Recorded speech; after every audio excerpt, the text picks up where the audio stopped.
Hi y'all, good morning. It is time to get after some fish, man. The sun is up over there. It's burning through the fog.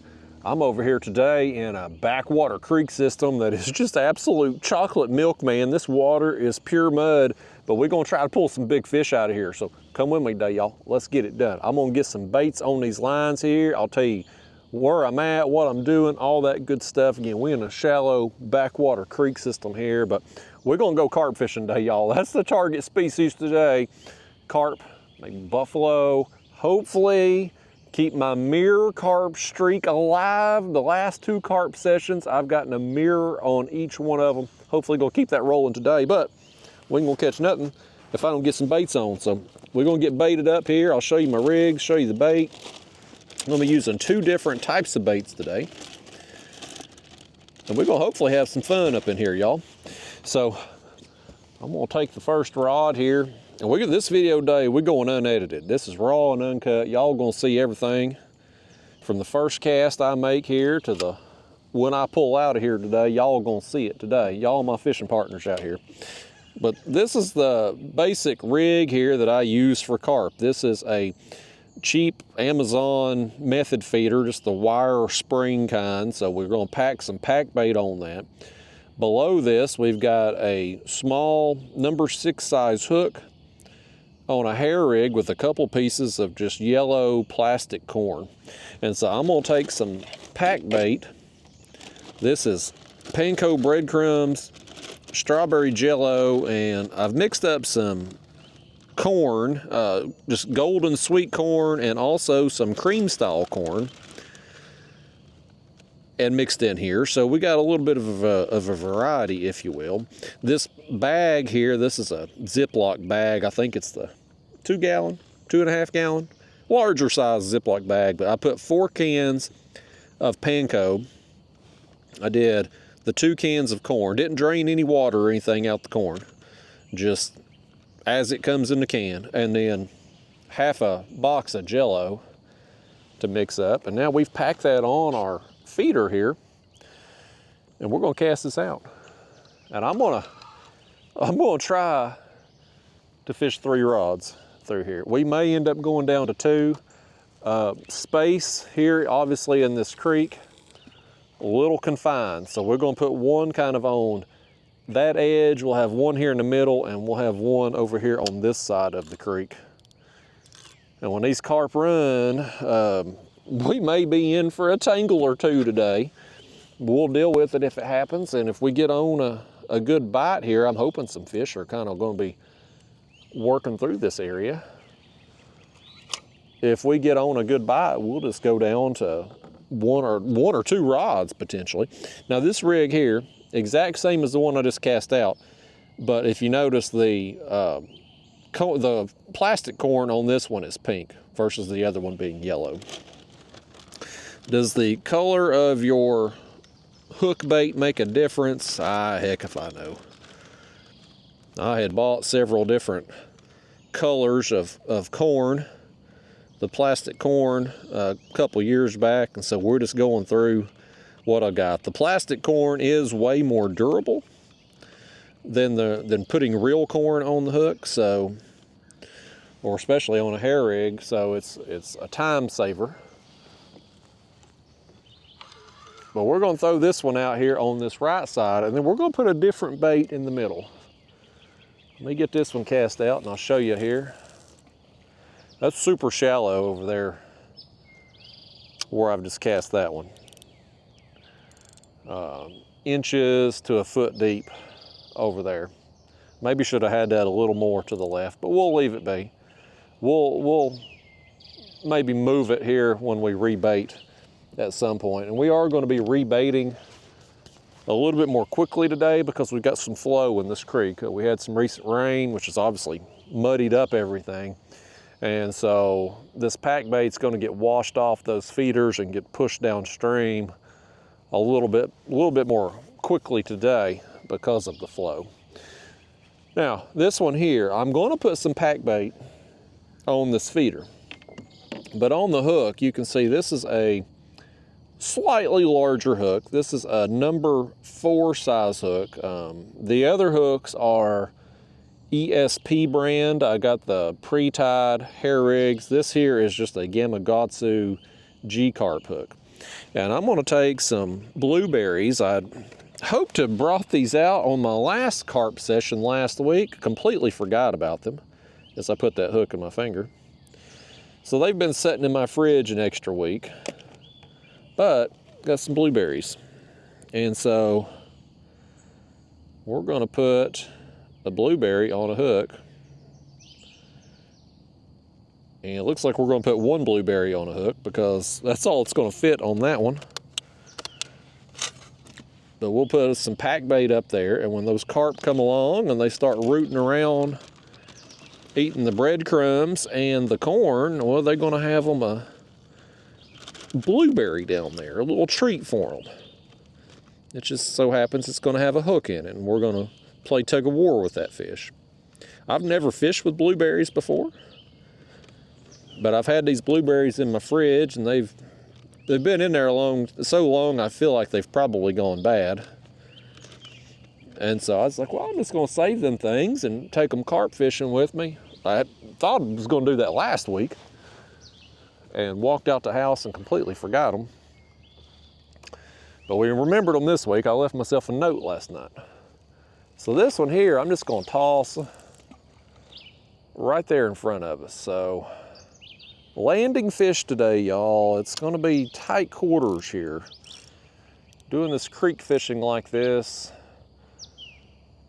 throwing this many rods out, you're playing with fire. So hopefully we're gonna get on a good bite.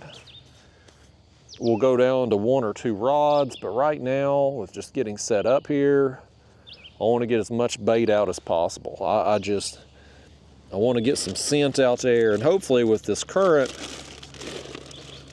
with it flowing down this creek, hopefully any carp that are downstream of here will be able to pick up on the scent and maybe come looking, see what else is going on up here. That's kind of my hope. But I'll show you this creek. So again, we're out here I waited just a little bit longer. And typically I'd like to be on the water about first light. But you can see where the sun is there. I waited a little longer this morning because it's real foggy. And so this creek's a pretty good run from where I launched at, and I wanted to make sure it was visible enough. I will go get run over by the bass fishermen. I'm filming this on the weekend, so the bass fishermen, they're out in full force today.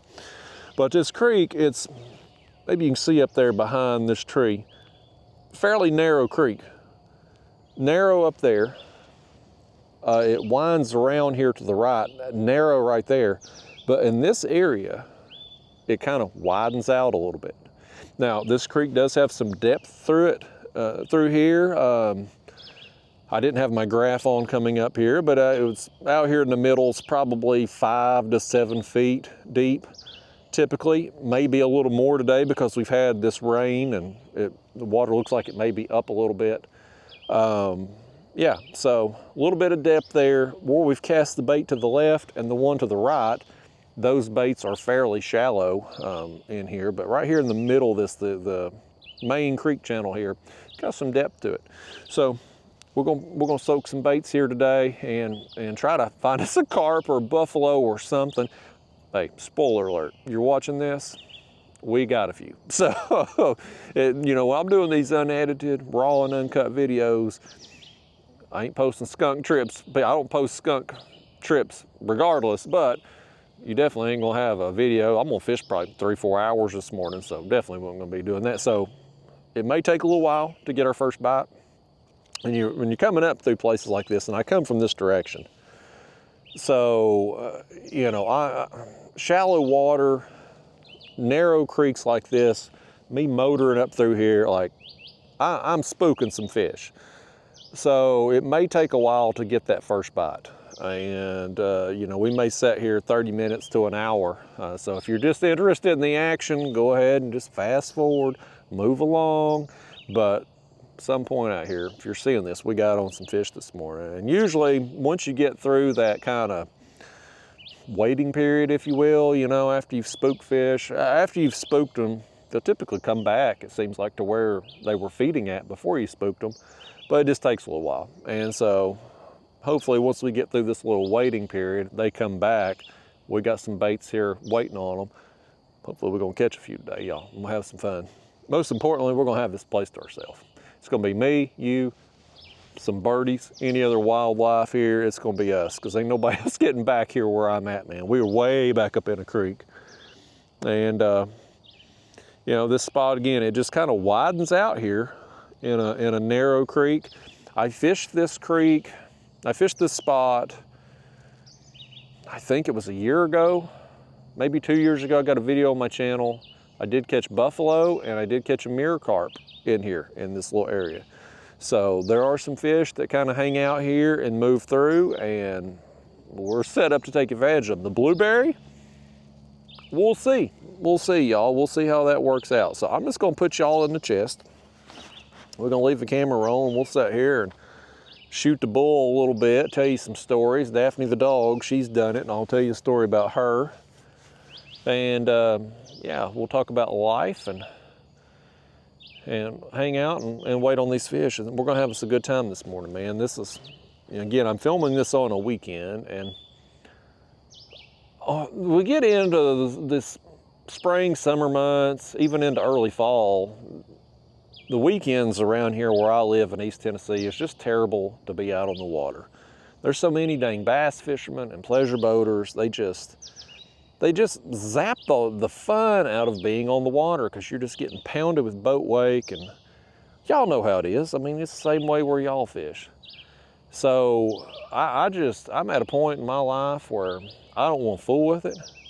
I would rather just come out, hit a backwater creek system like this, get as far up in there as I can get, and try to catch me a carp. And you know what? It's fun when you pull out a huge fish in this shallow, skinny water. Man, it's a good time. So I'm into it. I like it. It's a weekend, so by gosh, that's what we doing today. And we'll try out blueberries, man. I've saved them old blueberries. Instead of throwing them out, we're gonna try to feed them to a carp. I've caught fish on cherry tomatoes. I've caught them on lima beans. Plastic baits there on the hook. I've caught them just on putting corn on a hook. So, I mean, it's a matter of just putting it out there, and carp, they're gonna eat it if it's there. I mean, they don't seem to be too terribly picky. Now, I'm sure they eat other kinds of berries and stuff too. Well, they're obviously not getting blueberries very often, I would assume. But there's other kinds of wild berries that will fall off trees and bushes and stuff and get washed down in these creeks, and I'm sure they gobble those up when they come through. So I got a feeling if a carp finds that blueberry there, he's gonna probably eat it. What I don't like about putting the baits directly on the hook like that is if you get a fish that's nipping on it, maybe it's a smaller bait fish, maybe it's a turtle. Hell, maybe when you cast your bait out, it hits the water just right and knocks it off the hook. Well, you're sitting there with a bare hook and you don't even know it. Whereas the plastic baits, more durable. Of course, you got them on the hair rig, like they're not going anywhere, and nothing's gonna mess with the plastic bait in the water. The carp, when they're rooting around in your pack bait, they kind of suck up that food. And so, well, you got your plastic corn out there, they're sucking up the other baits, they'll suck it up too, and you get them. But, when you got potentially a bare hook out there, good luck, you know what I mean? But we're gonna try it today. We'll see how it goes, and either work or it won't.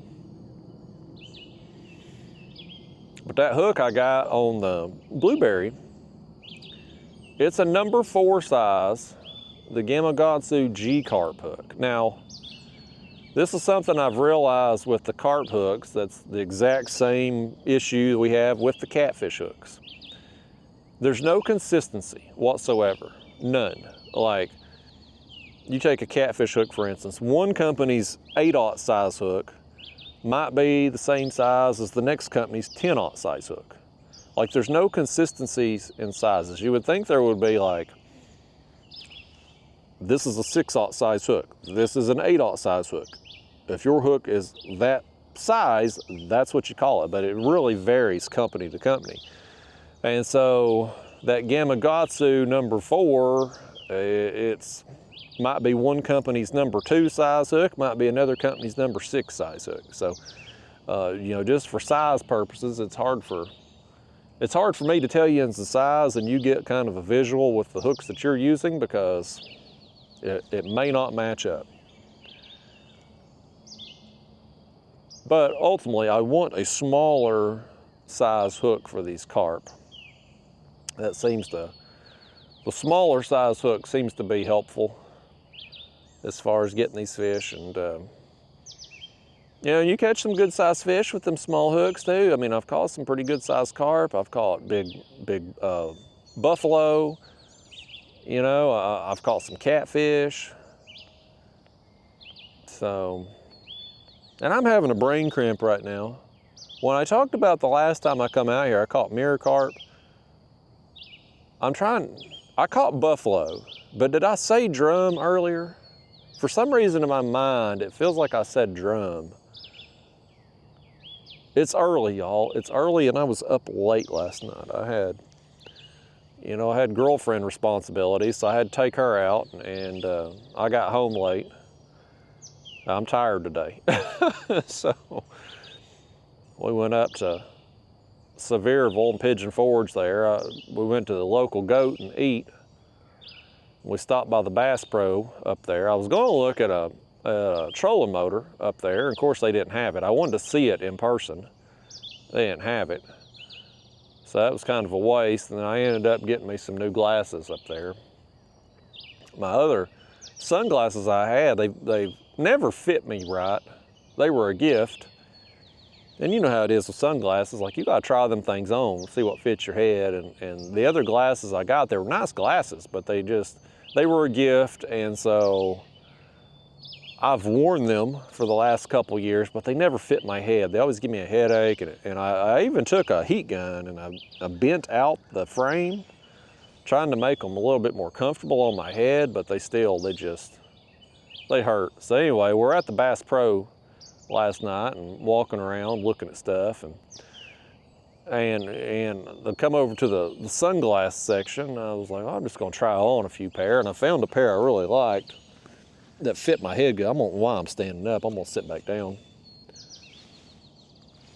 Sit my power poles down a little bit here. There we go. But anyway, I found me a pair I liked, and so these are Oakley. I forget what model they are, but they're Oakleys, polarized, and boy, they're comfortable, man. They fit my head perfectly. So anyway, I made an impulse buy, got those. Got a nice meal there at the local go. I'm telling you, you go to Pigeon Forge on your vacation or whatever. A lot of you travel down here, go to the mountains, go to Dollywood and stuff, swing by the local goat. You'll wait forever to get in, but boy, the food's good when you get in there. It's one of the few restaurants around here worth a damn. But we did that last night, got home late.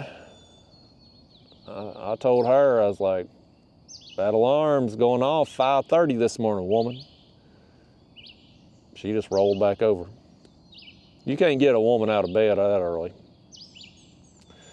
But I'm out here nonetheless, and we're gonna hopefully have some fun today for a few hours. Fish till it gets hot. And then I'm gonna go home today. I'm gonna go visit the parentals, be a good son.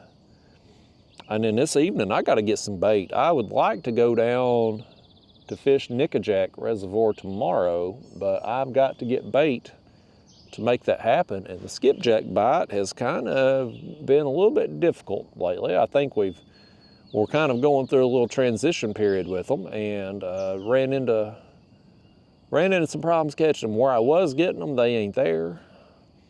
Where I would typically get them this time of year, they're not there. So I think they're somewhere in between. So I'm gonna get out there and hunt for a few this evening.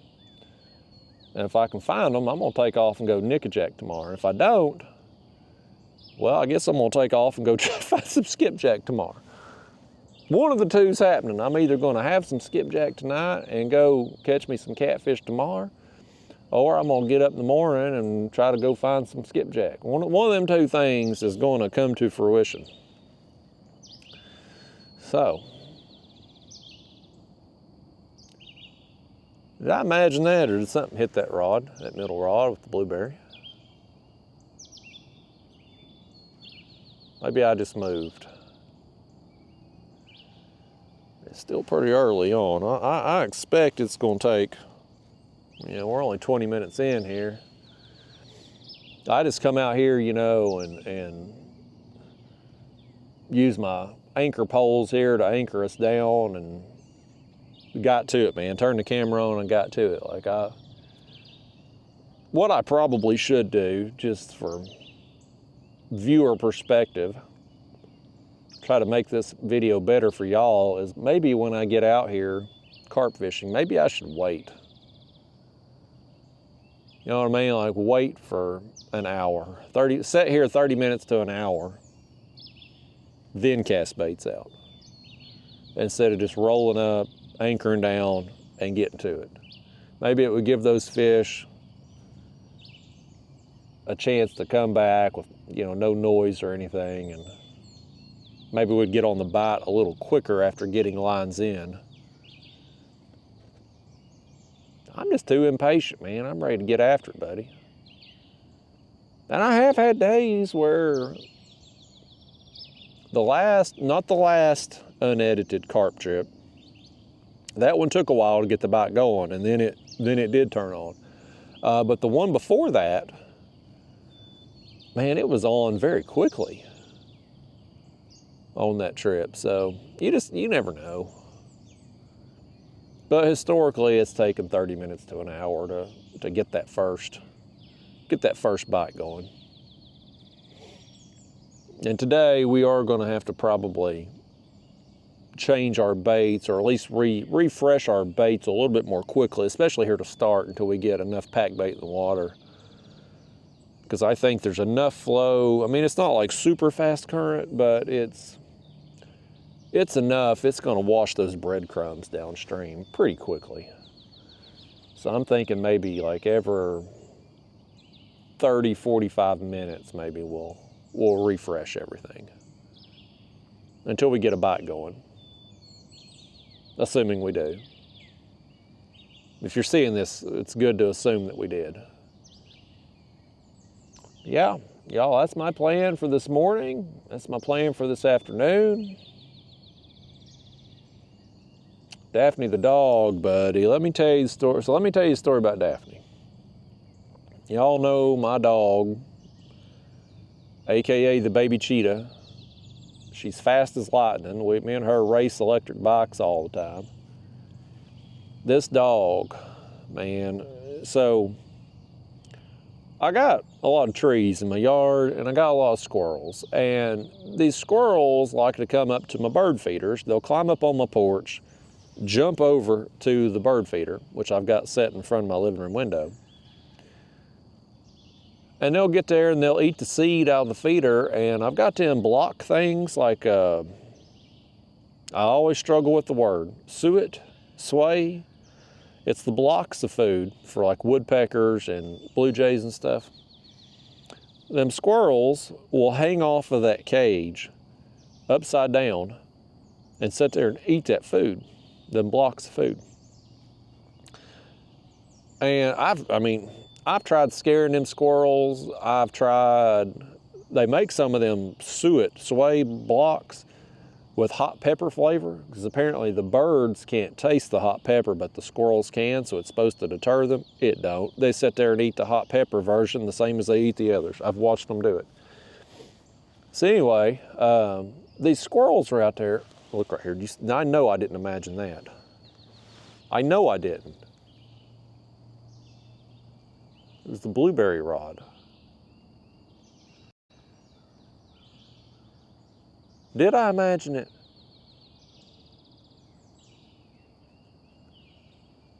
I think something over there hit our line. Sometimes I think them carp, they get around there in the pack bait and they hit your line with their tail as they're rooting around. And so to make your line kind of jump a little bit, even though they don't have the bait. That's my theory. I got no proof on that, but that's my educated guess. I think something was over there by that. But anyway, Daphne, when I let her out, I think them squirrels, because she'll sit there at my living room door, and I'll open the main door, and then there's another glass door. Daphne will sit there and just look out that door all day. That's like her TV set. And when, hang on. We got one, y'all. This far left rod that was over here by them trees. Has he got me in something?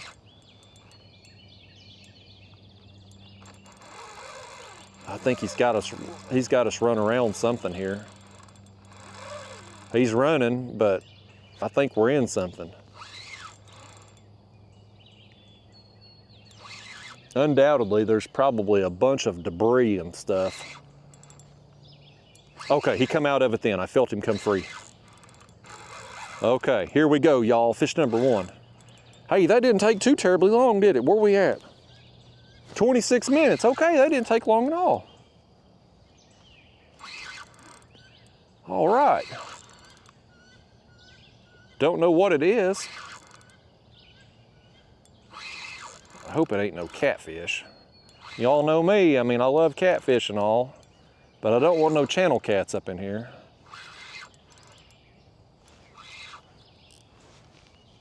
No, it ain't. It's carp.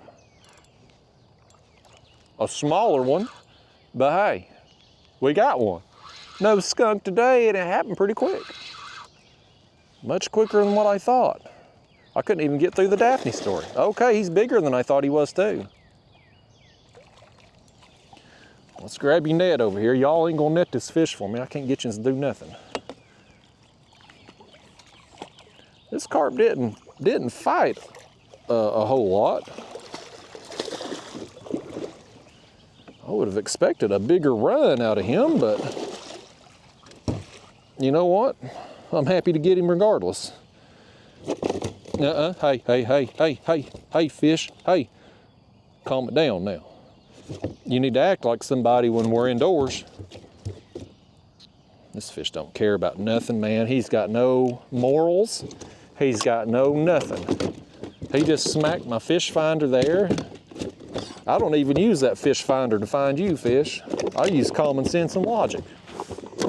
Let me set y'all up here. This fish don't want to take a picture with me. He's taking a picture with me. Let me put y'all up here. Y'all crooked.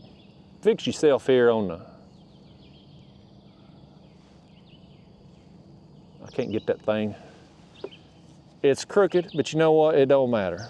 Tilt your head when we look at this fish. There we go, man. Carp number one, common carp. Didn't fight very hard. Wasn't even sure it was a carp there. When he come up to the surface, I thought it might have been a channel cat or something. But hey, that's number one, man, and it happened quick. That's a good sign. We'll see you, buddy. I busted his lip too, man. He's gonna be mad at me. That fish is gonna tell his mama on me.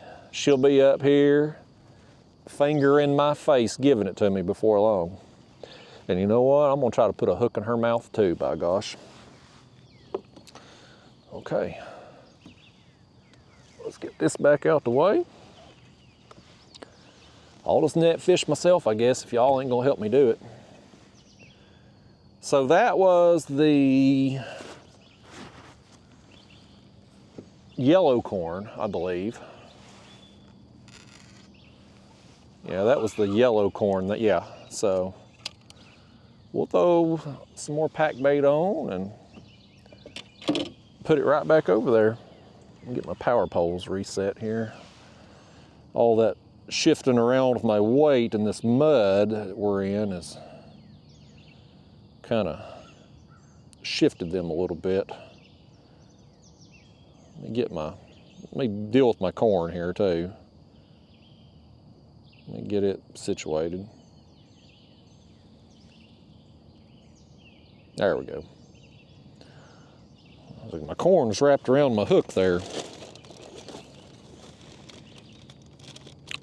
These pre-tied hair rigs I buy,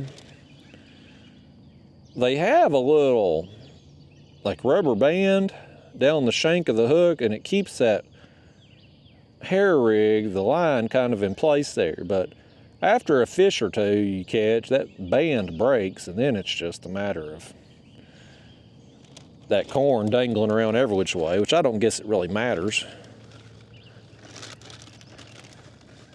They make some like metal rings you can put on there too if you tie your own, but hell, I'm lazy, you know.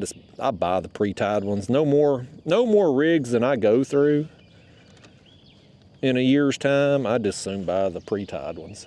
They're more expensive, but I mean, I just don't use a lot of them. You know, I'll use the same hooks till I break off. Let's throw this one back over there. There's some kind of snag over there we're gonna have to be careful with. That fish got us in it, but it came out.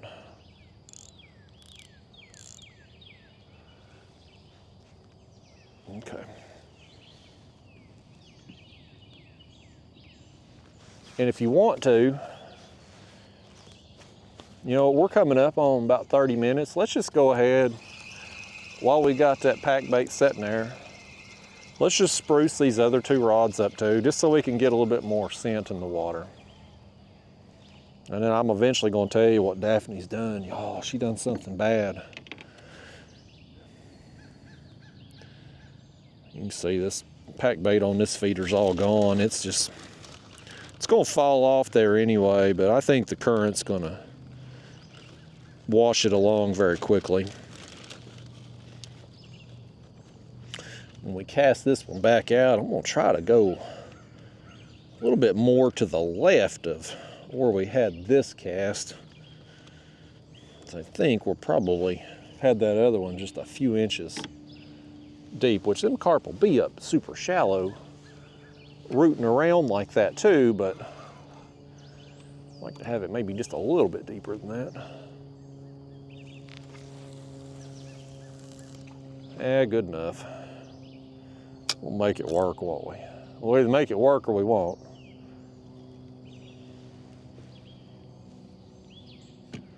Tighten up the line a little bit. Now, let's do our blueberry one here. See if that blueberry's even still on.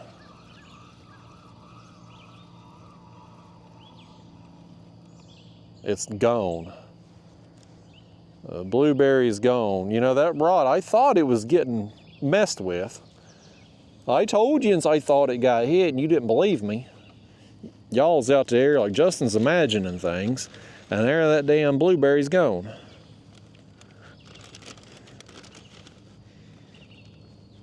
I don't know how well them blueberries stay on the hook anyway. You know, first time using them all. The cherry tomatoes I've used in the past, pretty durable. The lima beans were pretty durable. Blueberries, we'll see. What'd y'all do with them? Oh crap. I just spilled the container. Y'all have made a mess.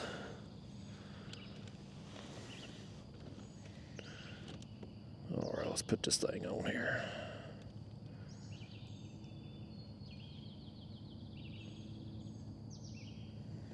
All right, we'll do one blueberry with some pack bait,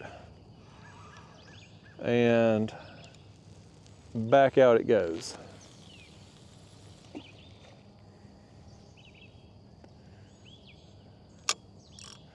All right, everything's refreshed. I feel better about it now.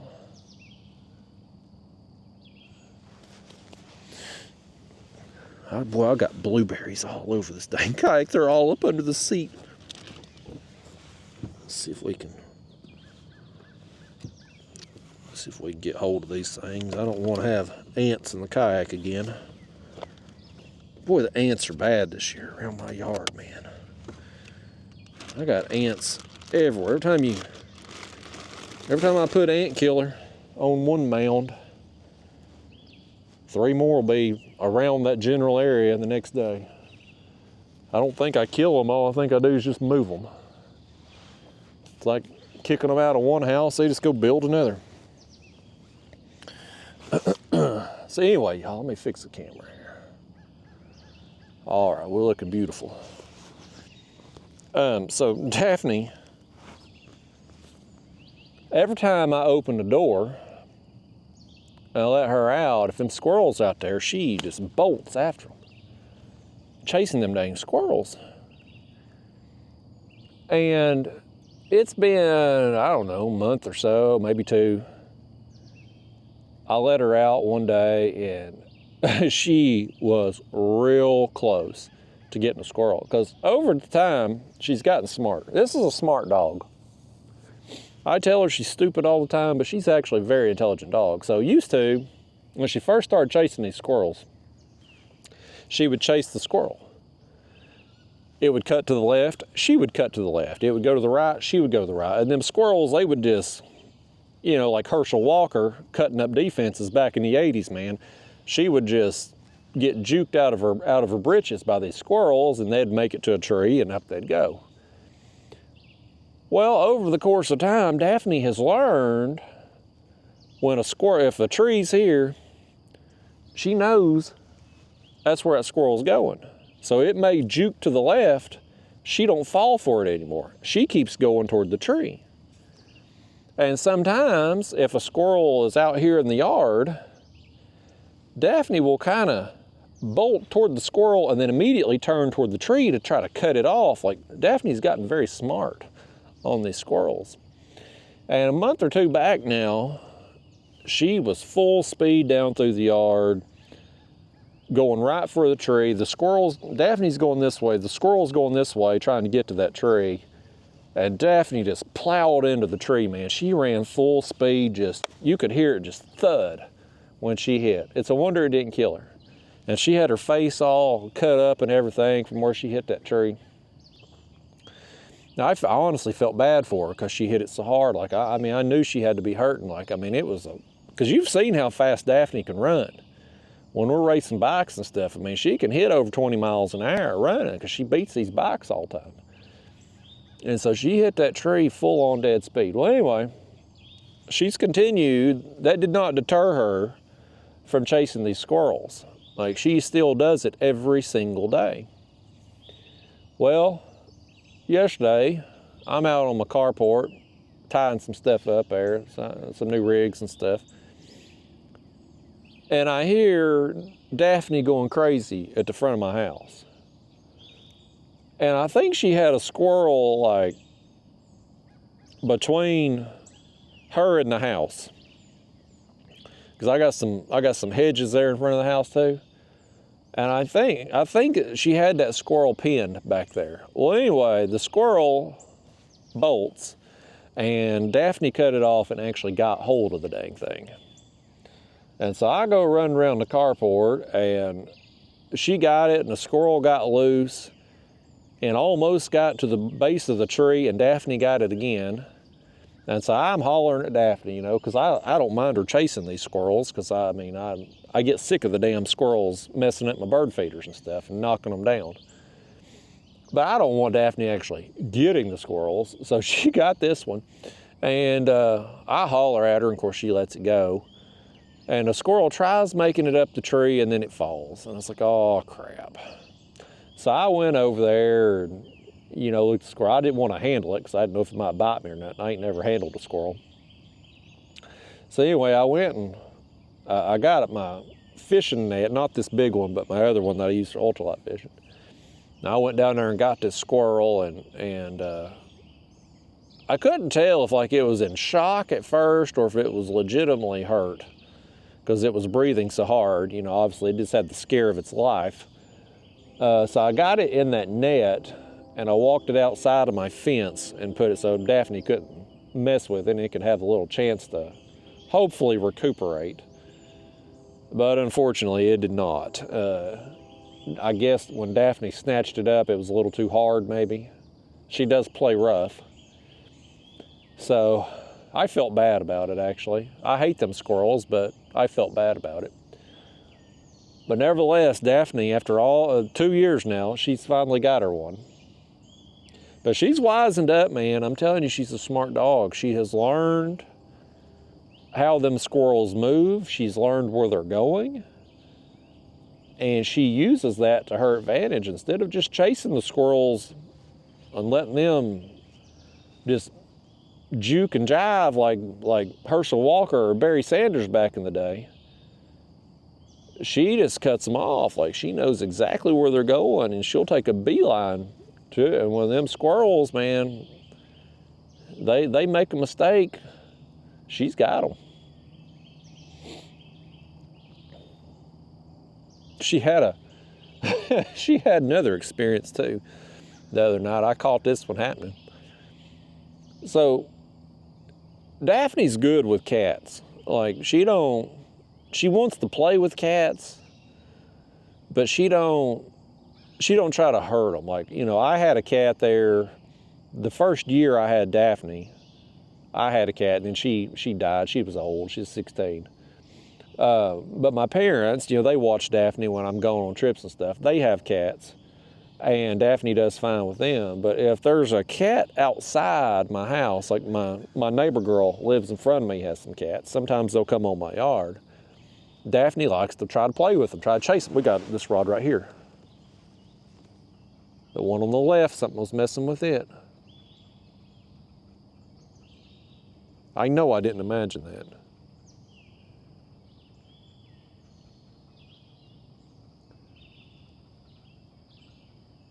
Actually, something's messing with the blueberry rod now too. Something's probably eating that. There's probably some turtle down there eating that blueberry off the hook. You know what I should do? We'll leave it on for now. What I should do is put on a normal rig with the plastic corn and put a blueberry on the hook. That way, if they get the blueberry off, we'll still have the plastic corn down there to entice them instead of just sitting there with the bare hook. Both them rods got hit. But anyway, you know, Daphne does good with cats. But if it's an outdoor cat, she wants to play and she wants to chase it. So my neighbor girl's cat was inside the fence the other day. And the neighbor girl, she has dogs too. So this cat, it's an outdoor cat, but she said that she takes it in at night and stuff. So this cat is used to dogs. And so Daphne goes full speed, you know, she's barreling down through the yard to go get this cat. And that cat, like I said, it's used to dogs. Like, it didn't run. It didn't bolt. It just sat there and basically waited on Daphne to get there. So Daphne's going to run up full speed to it. And that cat's sitting in there waiting and starts, you know, wanting to paw Daphne in the face. And Daphne, you know, she backs up and gets a few feet away and wants to bark and do her little jumping thing that she does when she wants to play. And that cat's just sitting there just staring her down, man. That cat ain't, Daphne may have wanted to play, but that cat ain't having nothing of it. But I'll tell you what, that cat, it didn't move. Daphne finally just got tired of messing with it and come back to the house. And that cat just went on its way. I was like, I can tell that cat's been around. That cat's been around dogs. My old dog Roscoe that I had before, yeah, he's been dead almost 3 years now. Hard to believe it's been that long, but I had another cat. This is years ago. I got Roscoe 2012. That was when Roscoe showed up in my driveway. And at that point in time, I actually had two cats. I had the cat that just died last summer there. Oh, middle rod. I think something may have it here. Something does have it on our blueberry. Our blueberries got eat. By gosh, it happened, y'all. Y'all doubted that blueberry, but we done got something with it. Old blueberry getting it done. Blueberries, a fishing machine right here. That's another carp. What's another one that's not fighting particularly hard?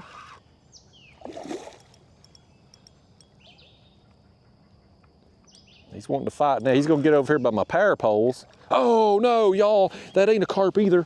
That's not. We got our first buffalo of the year. First one of the year. Come here, buffalo. Oh, get in that net, get in that net, I want you. Yes, first one of the year, y'all. That's exciting, man. I told you the last time I fished this spot, I got carp, I got buffalo, and I got mirror carp. I got them all out of here.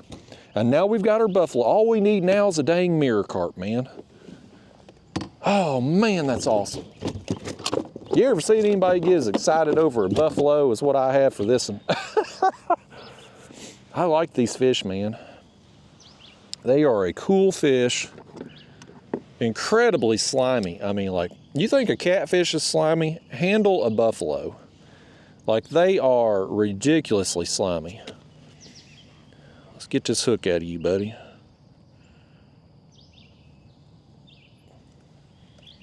There we go. Got our hook out. Got him on the blueberry. He's gonna flop around there on the floor and act ridiculous. Let me set y'all back up here, would you? Take a picture of me and this fish, would you? Be the nicest thing y'all ever done for me. First one of the year, man. How awesome is that? He's not very big, but first one of 2024. Man, that's awesome. You know, what makes some of these creeks have buffalo and others not, I don't know.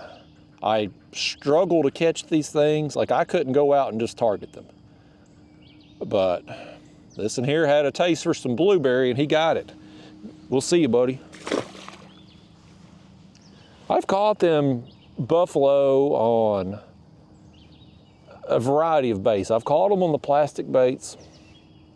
I've got them on worm. My biggest one came on a night crawler. And that was like 2 or 3 years ago, my biggest one there on a night crawler. That one there on the blueberry, so, you know, it's just, you know, sometimes you come in these creeks and you see a bunch of them, and some creeks you don't see any. Out here today, obviously, you can't see anything. Like, I was coming up through here, this creek, and the water was being so muddy, you just can't visually see fish down in the water, so I wasn't sure, you know, what was going to be happening today, but we got us one, buddy.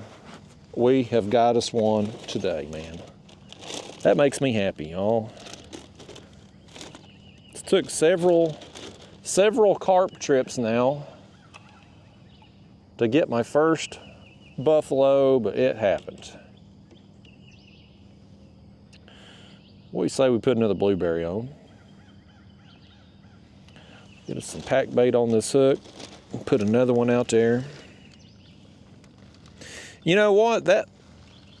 The first blueberry we had on that we lost, I thought something had hit it and was sitting there messing with that bait.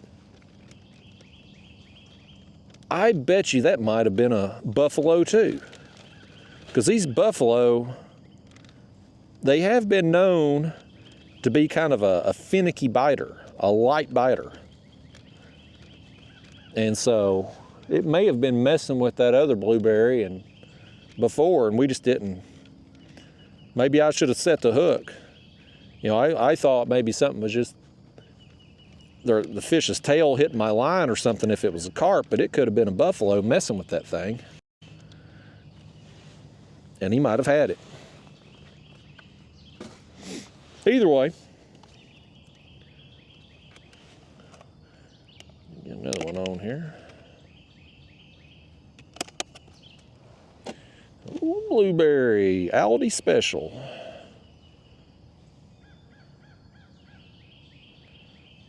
Just going to run this thing through again.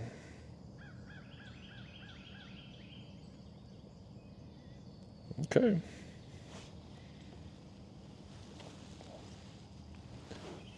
Here we go. Let's throw this one kind of back there in that same area. That's actually probably the deepest water in this area right there.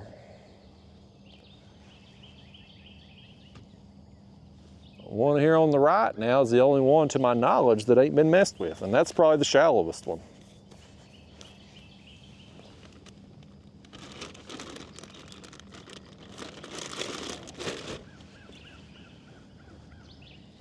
Here's the next thing we gotta do. Let me look at something here, y'all. I got my phone going off over here's what I got. But can't get my battery pack to work for some reason here. We'll see what's up with that. Y'all bear with me a second here while I get some technical difficulties worked out. I'm running a new camera today. There we go. Now it's working. Got me a new camera here. So a few trips ago, I broke the USB input port thing. I broke part of it off on my DJI camera, right? So I've sent it off for repair. Well, I'm out there a couple trips ago now. What's today? Today's Sunday. Thursday, I fished with Ryan and Daniel. And I had to use my GoPro camera, and it wasn't a hot day, it's like mid-70s. But the sun was out, and it was just, I kept overheating. It was such a nuisance. And so I'm on my way back to the car. I'm like, you know what, I'm just gonna order another one of them DJI cameras, because I didn't know how long it was gonna take to get my original one repaired. And so this was the new one. We're running it today. Got the fancy microphone back and all. So my other one is currently in the repair process. So I had mailed it out on Tuesday. It got to the repair center on Thursday. Friday, I got an email from DJI. Apparently it wasn't covered under warranty, the damage, but it was only $18, so whatever, I paid the bill. I was hoping they'd go ahead and get it fixed on Friday and get it mailed out. That didn't happen. So either way, the processes went fairly quickly with that overall. The $18, not a huge deal. I would have thought, I just had that camera, I got it last fall, but they sent it to me for me to do a couple videos with it. So I don't know if maybe that's why it wouldn't be covered under warranty, because promotional item or whatever. I don't know. But either way, 18 bucks. And when I filled out the repair claim form, they got part of their website. You go in and you make a claim number, send them pictures of what's wrong with it, the problems you're having, whatever. They send you a prepaid label. So I took it to a UPS store with the prepaid label they had sent. So I didn't have to pay for shipping out of pocket. So I guess the $18, and hell, if I'd had to pay for shipping to get it back to them, that would have been probably 18 bucks. You all know how expensive UPS and FedEx and all of them shipping services are these days. So anyway, 3 days, basically shipping it out on Tuesday to Friday. They had received it, diagnosed the problem. Now I'm just waiting for them to fix it. Hopefully won't take too long, and then I'll have, of course, I got this camera now too as a backup. I'm sick of GoPro, man. I'm tired of the overheating. It's especially doing these unedited videos, I need the camera to run. I need it to run continuously. And when it's 75 degrees, it ain't even hot. It ain't like I'm filming on a 90-degree day, So the DJI, they overheat. These cameras I'm running, it overheats, but when it does, it keeps filming. You can't access the screen anymore, but you can still film. So anyway, that's my spiel on that. if y'all will remind me, I'll keep you updated on exactly how long it takes to get the camera, the original camera, back from DJI, just for curiosity's sake for future, in case we have something else go wrong. Don't know why that USB port, like, and I showed it on the day I noticed it, because I had to bust up my GoPro to film that day, but it was like the tip of it broke off. So I don't know what caused that, if maybe me putting it in my camera bag, something hit it, or me plugging the battery pack into it. Maybe I done it then, I don't know. Either way, it seems like I have my battery pack hooked up appropriately now, because the battery's charging. And I'm doing these unedited videos, like I don't want any disruptions, you know? I don't want the camera shutting off from overheating. I don't want have to change out batteries. You know, like I just want the thing to run for however long I'm on the water. And typically with the camera, the battery inside the camera and the battery pack, I typically get about 4 hours of runtime, which is perfect because most of my trips are about 4 hours. That's about how long I fish. If I come out in the mornings and fish 4 hours, you know, sometimes I'll go 5.5 if the bite's good, but film for 4 hours. If I'm on a good bite and I want to stick around, you know, I get me a little off-camera time fishing. That's good for the soul in itself.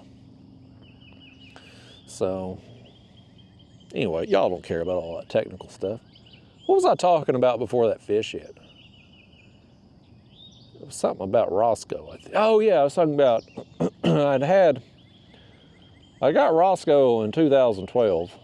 He showed up on my driveway. Somebody had just thrown him out, and they'd wrapped him in a blanket and thrown him out, and he was so weak and sick he couldn't even stand up. He had parvo. And I didn't know that dogs lived from parvo. We'd had a puppy when I was a kid, and it got parvo and died. But anyway, I took Roscoe to the local vet and said, hey, you know, got this dog here. Maybe you can do something for it. And they called me about a week later and said, hey, we got your dog feeling better. You owe us $800. And so that's how I come about having Roscoe in my life. But anyway, at that point in time, I had 2 cats when Roscoe came in my life. I had my cat, Adrian. She's the one that died this past year. She's 16. And then I had another cat that I don't really know. He was an older cat when I got him. I ended up having him for 5 years. So don't really know exactly how old he was when he died, you know, because he was an adult cat when I got him. But anyway, that cat and Roscoe were best friends, man. Like, they would sleep on the couch together. Roscoe would be laying there. The cat would come up and like lay on Roscoe and stuff. Like, they were best friends. Now, my other cat, Adrian, hated Roscoe.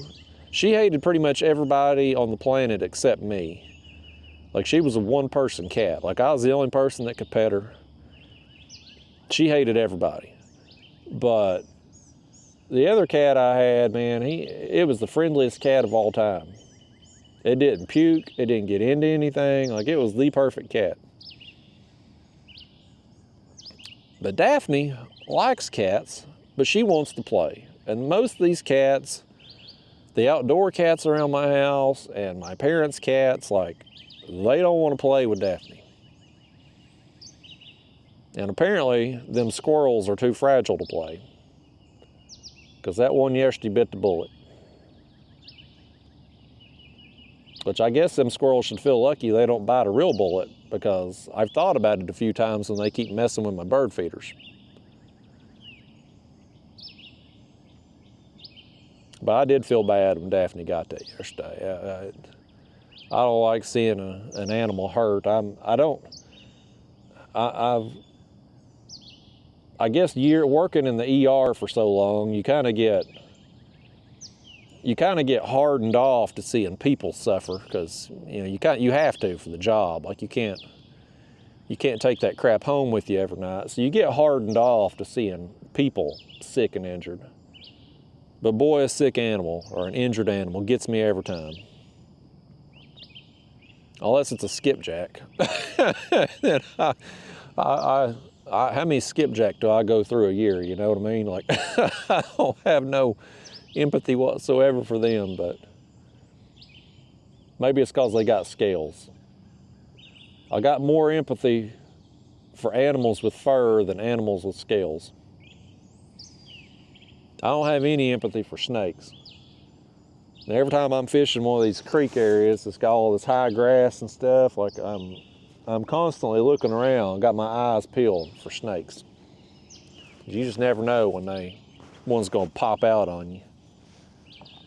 Let me see what's going on. My phone keeps buzzing over here. Let me see what this mess is about. Oh, good. Facebook copyright report. We removed the content you reported for going against, yes, okay. Let's see, is that what all these are? Yeah. 1, 2, 3, 4. They finally got to some of my copyright claims. How about that? I hate Facebook. If I told you how bad I hate Facebook. I had another imposter account pop up. This one had stolen some photos off of Instagram and started posting my videos, and they post like 10 at a time.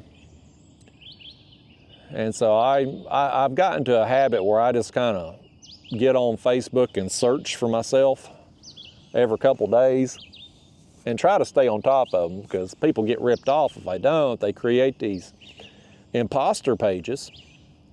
Oh, middle rod, the blueberry. Did you see that? I kind of want to pick up on that rod because I know it got hit. And after I'm gonna pick up on it. Oh, I set the hook on air, y'all. Why'd you let me do that? Why didn't you just... Well, we need to pick up on anyway because the blueberry's gone. We had another one get ripped off there, didn't we? I may have to put on another rig and just put the blueberry on the hook, but still have the plastic corn on a hair rig or something. I mean, we got plenty of blueberries. Like, I'm not worried about running out of bait. But what I am a little concerned about is sitting there with a bare hook. Or a hook in my finger, like I just put that one. But you know what I mean? Like, if we don't see that rod get hit, then we're sitting there just plain hook, we ain't gonna catch nothing on it. And thus far, that rod on the right ain't getting no action. So, I wanna make sure we got... Where's that dang blueberry can at? What'd y'all do with it? It's all the way in the back there. There we go. I wonder if I should hook these blueberries. I don't know the best way to hook them. Should I go that way? Seems like I should go through the core, maybe. That's how I'd been hooking them, but they're coming off pretty easy. And it may not have been a buffalo. Hell, it may have been a turtle or, something else, small bait fish messing with it, just chewing on it. It probably won't take much to get that blueberry off there, with them being kind of soft. The cherry tomatoes I had used on the hook, they're a little bit tougher with their skin and all. But the blueberries, they're old anyway. They're a little bit probably softer than we would ideally like, but we're rolling with it today, man. We're experimenting. Me and you, we out here, we're experimenting a little bit. We're having a good time together. We've got us a carp, we've got us a buffalo. All them people that fast forwarded because I told them we wasn't going to get a fish for the first hour, they done missed a couple fish, ain't they? I hate that for them. Oops. set my power poles again here. Every time I move in this mud, I can feel them working free. I got my power pole mounts here. They're basically a motor that drives these stakes down in the mud. And I have a love-hate with them. I hate them when they don't work right or don't hold me, but places like this, I mean, you can see this creek here, you got trees overhanging everywhere. I could maybe pull the kayak up here in these weeds, these bushes, but do y'all want to sit there in them bushes with the kayak pulled up on it? I sure as hell don't. I mean, we're just begging for snakes to crawl in on us or ticks. So I'd rather be out here in the water a little bit and drive these things down, and at least with having two of them, one on each side, we can kind of hold the kayak still without a lot of sway. Just using an anchor and a rope, you move a lot. Even just standing up in the kayak, you're moving this way, side to side, so you're jerking them lines. And I want them lines out there, I want them setting still. So it's the best solution I've come up with to this point. But I have had issues with them.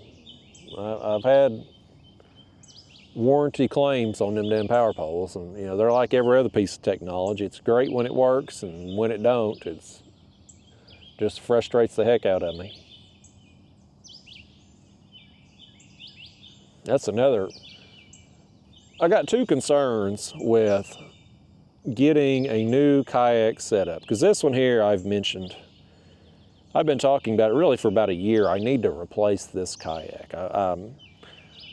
I like fishing out of my other kayak better, my Old Town with the pedal drive, like just from a personal enjoyment perspective, just from a fun aspect.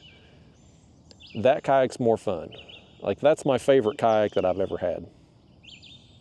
But from a YouTube perspective and a tournament fishing perspective, I need a kayak that I can put a motor on, that has a bunch of floor space, so I can put my tournament measuring board. Like, you know, I need to be able to haul stuff like that. And so I ultimately want two kayaks. I want my Old Town for my personal enjoyment, my fun trips, you know.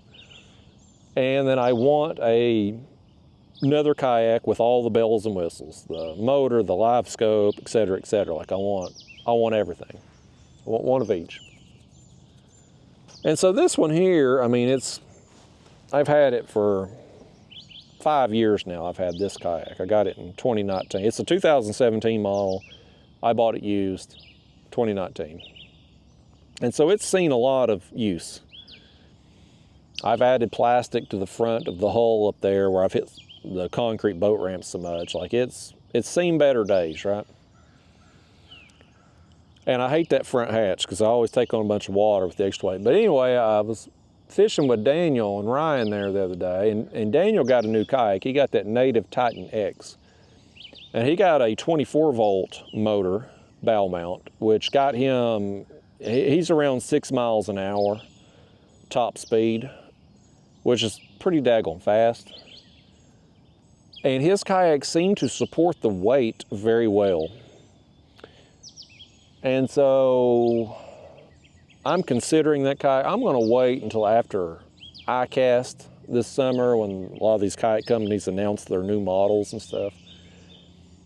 I'm gonna wait and see what comes out then, see if there's something better or just something that suits my needs a little more. But my two concerns with getting a new kayak is, you know, this one here, obviously I have gotten used to it. I know what it can do, I know what it can't do, and I've got it rigged out to exactly how I fish. You know, even down to these damn power poles, like the way I've mounted this, having these things off to the side, like, this thing is rigged up how I want. You get a new kayak, my concern is I won't be able to get everything how I want it, you know? There's always, every kayak you get, there's a DIY process. just stuff we have to just make work somehow.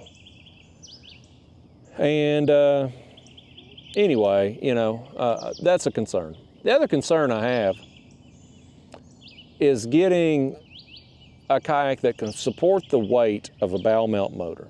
Everybody's making mounts to where you can put a bow mount motor on just about any model of kayak now, but not all of these kayaks are made to support the weight. This one, for instance, is Hobie Pro Angler. Not designed to have that much weight up front. So when you're in rough water, choppy water, you plow through waves, you take a lot of water over the bow, a lot of that gets inside the hull. It can put you in a dangerous situation, as I personally got in here recently. So I want a kayak that can support the weight. And most of the guys in our tournament scene, and of course Daniel there with his new kayak, everybody's going to the 24-volt motors. These 12-volt motors, they're lighter weight. That one's a 55-pound thrust. And you get on these forums and social media groups, and you'll have these engineers get on there, and they'll tell you, well, more thrust on a trolling motor don't equate to more speed, blah, blah, blah, blah, blah. Let me tell you, they're so smart of an engineer that they're stupid.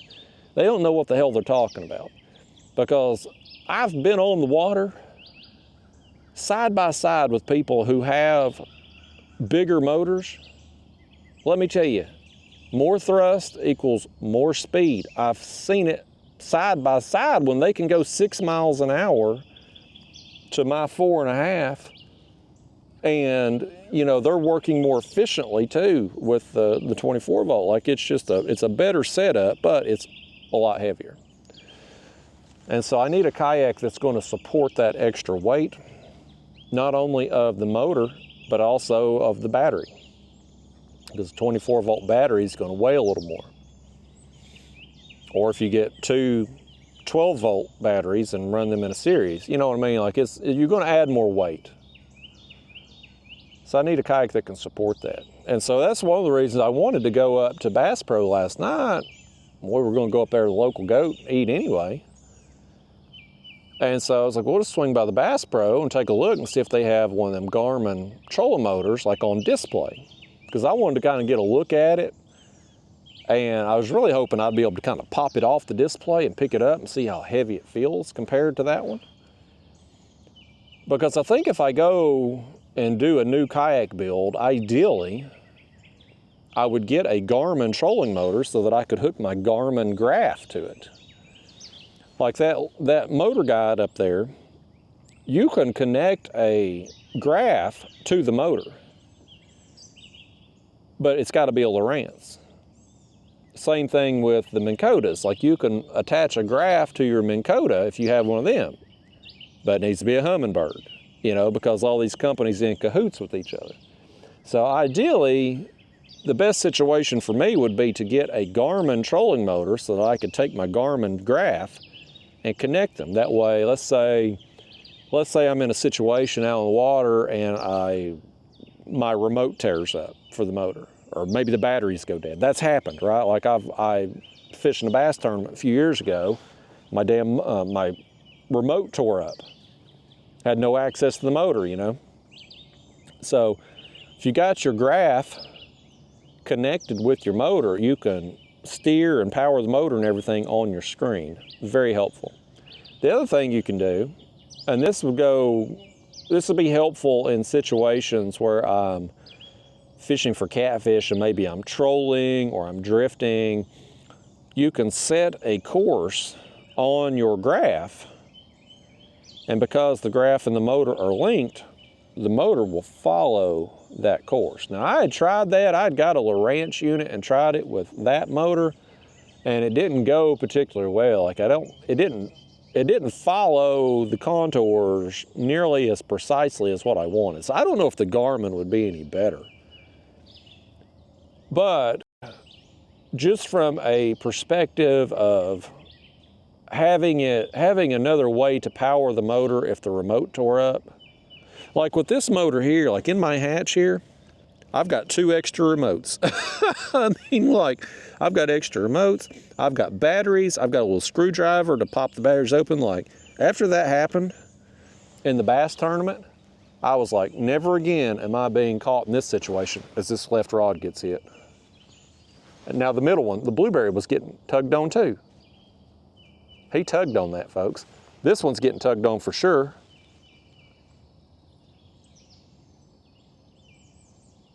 The one on the left's got it. Let's jerk his jaw. You ready? 1, 2, 3. We got him.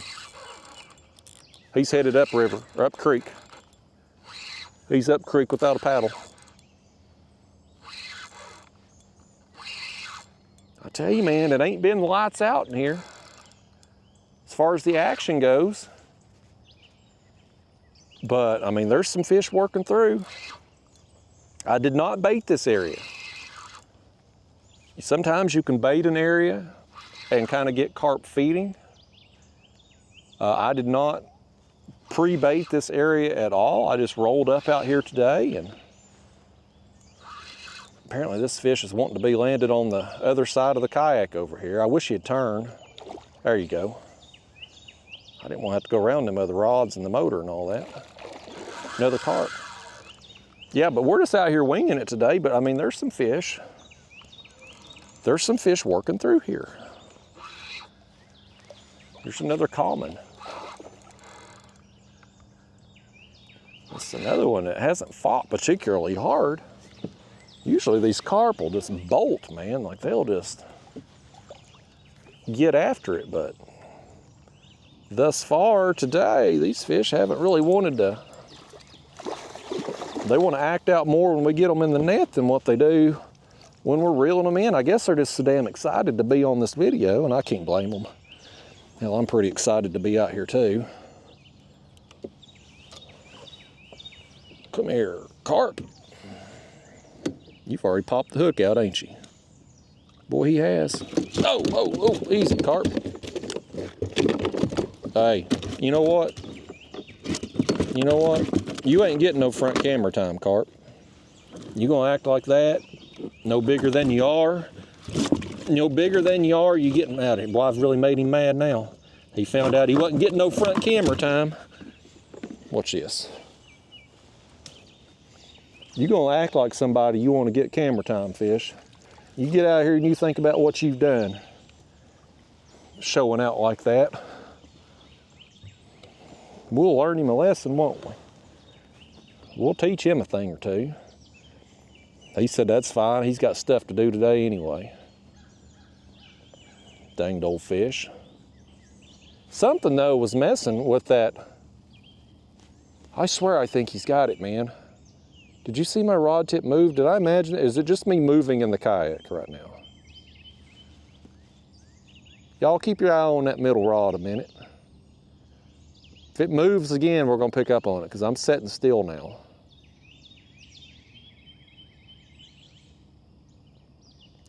I couldn't tell. I know the rod moved, but the kayak was moving a little bit.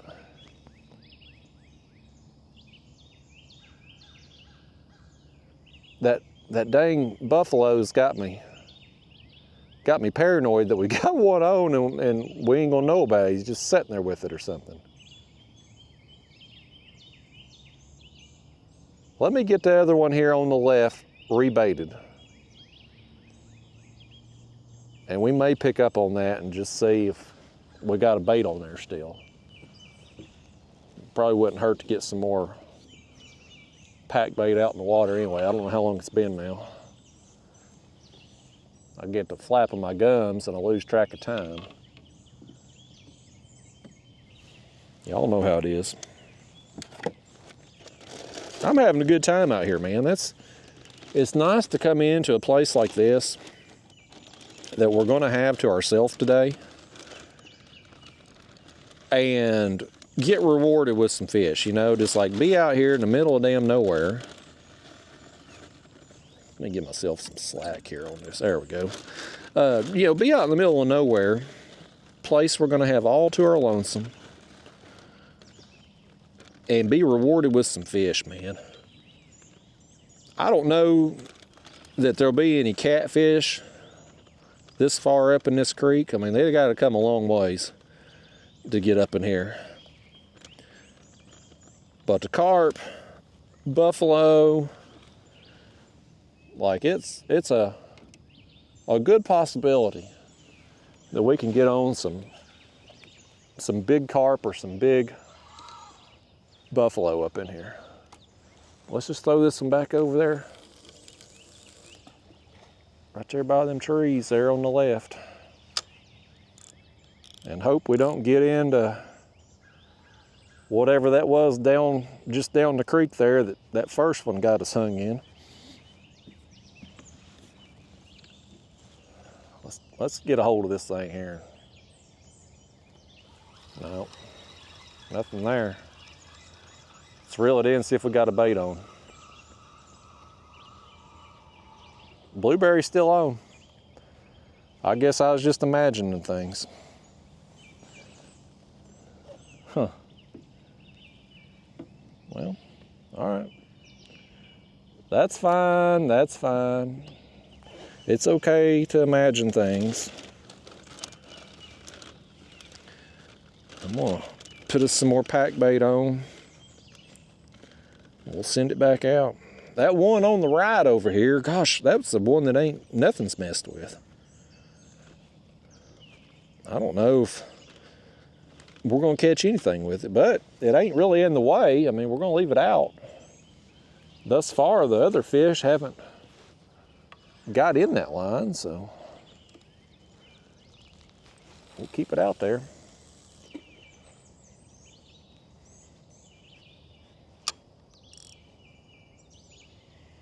Yeah, today's a good day, man.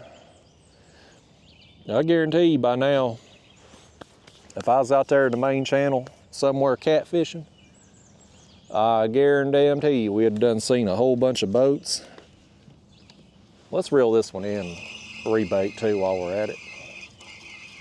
We'd have seen a bunch of boats and been rocked with boat wake, and it'd just be I'd be annoyed. Instead of sitting here having a good time, I'd be annoyed. And I don't want to be annoyed. You know, I want to live my life as stress-free as possible. You know, try to be annoyed as little as possible. It's hard this day and time. It's hard when you got to interact with people. It's hard when you have to do social media. But days like today, come out here. We're sitting here kind of still in the shade a little bit. Beautiful day, birds chirping. We're getting some fish, and a place is about as big as some of y'all's houses that you're watching this video in. I mean, seriously, when you look around to this creek here, I mean, this little area that opens up here, it's not very big. I know it's hard to see probably with this, I guess it's a willow tree that's kind of fallen over, but the creek's very narrow right back here. It's got a little depth to it, but it's narrow. Same thing when you go through right here around this bend, like it's very narrow. But in here, opens up. And so we get an area like this, wide enough, we can cast some baits out. And you know, I mean, maybe it ain't the worst idea. We got water on the lens, y'all. You gotta holler at me. Y'all sitting there, you still got a spot on the lens. Let's change that here. Let's get this mess cleaned off here for you so you can see something. Now, look at that, perfect. But you know, maybe it ain't the worst idea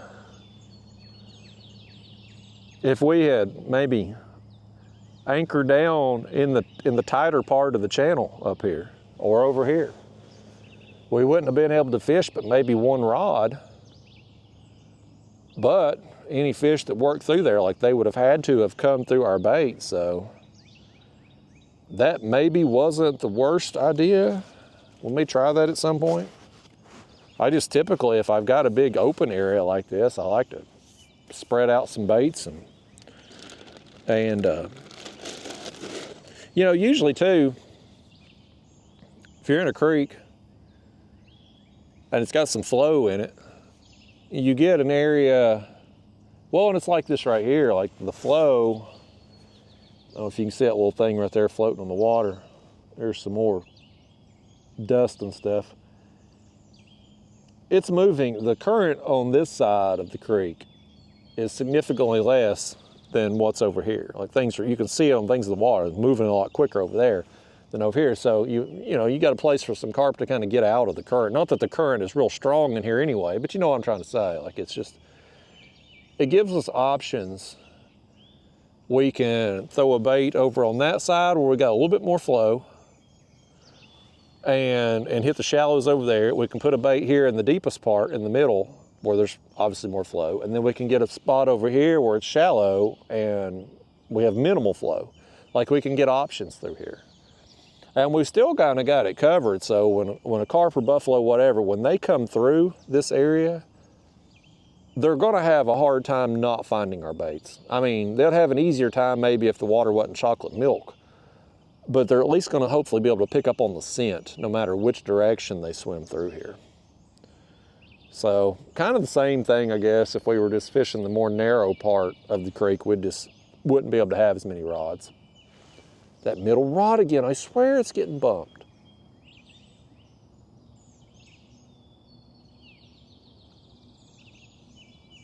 Thing got bumped again, y'all. I'm gonna put y'all back in the chest in case that rod goes down. I'd like to catch me another buffalo. What we really need today, though, is we need us some mirror carp. I'm on a streak of 2, the last 2 sessions of carp. I've gotten a mirror. I've caught mirror carp here before, so I know they're here. That's what we need here to get the trifecta today. It's one on the left. The one on the left's getting hit now. It's getting pulled a little bit.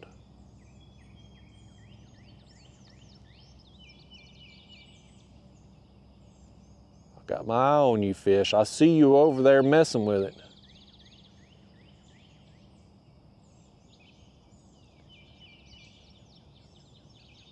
I can't tell if he's at least near it, because if nothing else, he's hitting that line with his tail or something.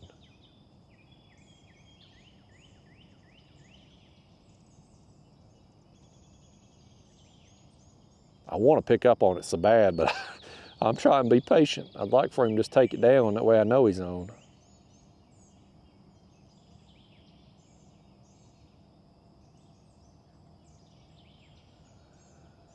He must just be around that pile of pack bait.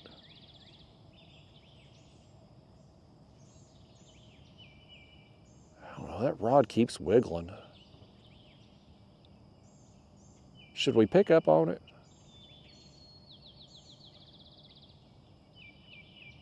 If we pick up on it and he ain't there, we're gonna spook him.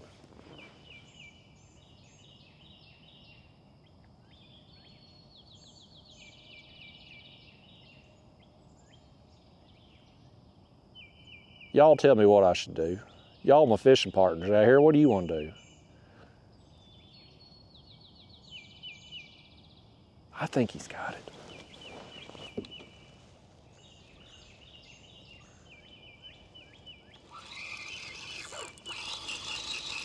By gosh, he ain't got it either. Why'd you talk me into doing that? Now, you just made me look stupid here on video. We probably got 15 people watching. 15 people watching me make a complete fool of myself because that fish wasn't on. I'll tell you, with friends like y'all, I don't need no damn enemies making me look stupid here in front of a audience worldwide, 15 people. There's at least 3 countries represented probably in this audience right now. I bet you there's 3 countries. America, Canada, and Kentucky, because Kentucky is pretty much its own country with the people up there. But they seen me make a fool of myself. I'm gonna cast back over.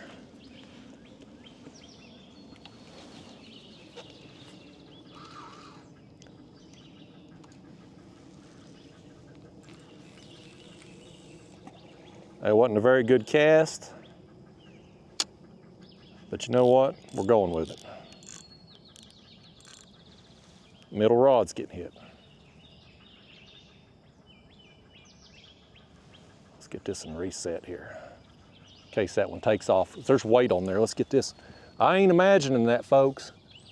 There's weight on there. We got him on the blueberry. We got him. Let's see what this is. Could it, oh, we're not gonna see, just come off. Dang, man. I wanted to know what it was. I just wanted to get a look at it to see if it was another buffalo. Dang. Well, doo-doo. We got some bad luck. I set the hook on a fish that wasn't there. Now I've done lost one. We got some bad Judy working through. Might be the new Judy there on the new sunglasses I got. Sometimes, you know, you add a new product to your repertoire. You know, it'll have some bad Judy on it, but we ain't put the sunglasses on yet, so I can't blame that. I guess it's just y'all. Can't be me. Can't possibly be me. Grab another berry.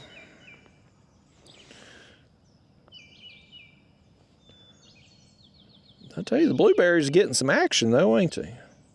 If nothing else, I mean, they are getting some attention.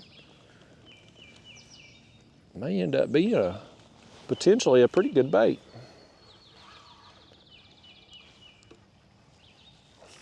Toss it out there. Lower my drag back down.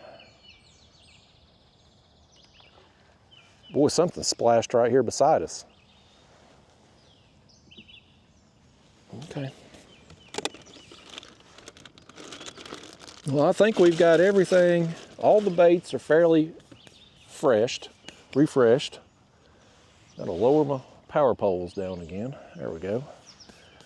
So everything's fairly refreshed. Got everything cast out. I think we're in good shape here.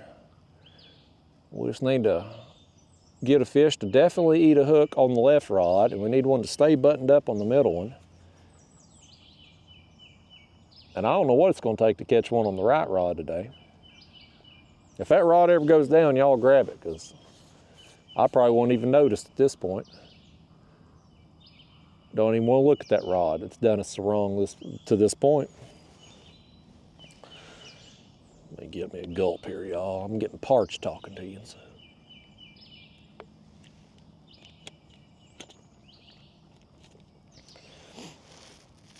I had me a little snack coming up through here this morning. Hopefully my belly won't be growling. I had some kind of bar I got at the Aldi. You know, I do my grocery shopping at the Aldi now. But it's got like chocolate and nuts. It's not like a candy bar, but it's like one of them health food bars, but it tastes like a candy bar. Surprisingly, you remember back in the day when you could buy a candy bar for like 50 cents? And I don't ever buy candy bars now, but boy, they got expensive. Oh, it's like $2 for a candy bar. You go through the shopping line at a store. But you can get them damn health food bars, they're like 50 cents a bar roughly, you know, when you break down the cost of buying a box of them. Like, ain't it crazy that the times have gotten the way they are, that it's cheaper to eat a health food bar, quote unquote, than it is to get a candy bar? I mean, $2 for a candy bar, it's gotten insane. It used to be 50 cents. When I was a kid, you know, this is back in the 80s, but we'd go to a gas station or something, I'd go in and my parents would buy me a Yoo-Hoo and a pack of baseball cards. And a pack of baseball cards back then cost you 50 cents. You know, and this was the 80s, man. I used to collect baseball cards in the 80s. Dale Murphy, Mark McGuire, Jose Canseco, Ozzie Smith.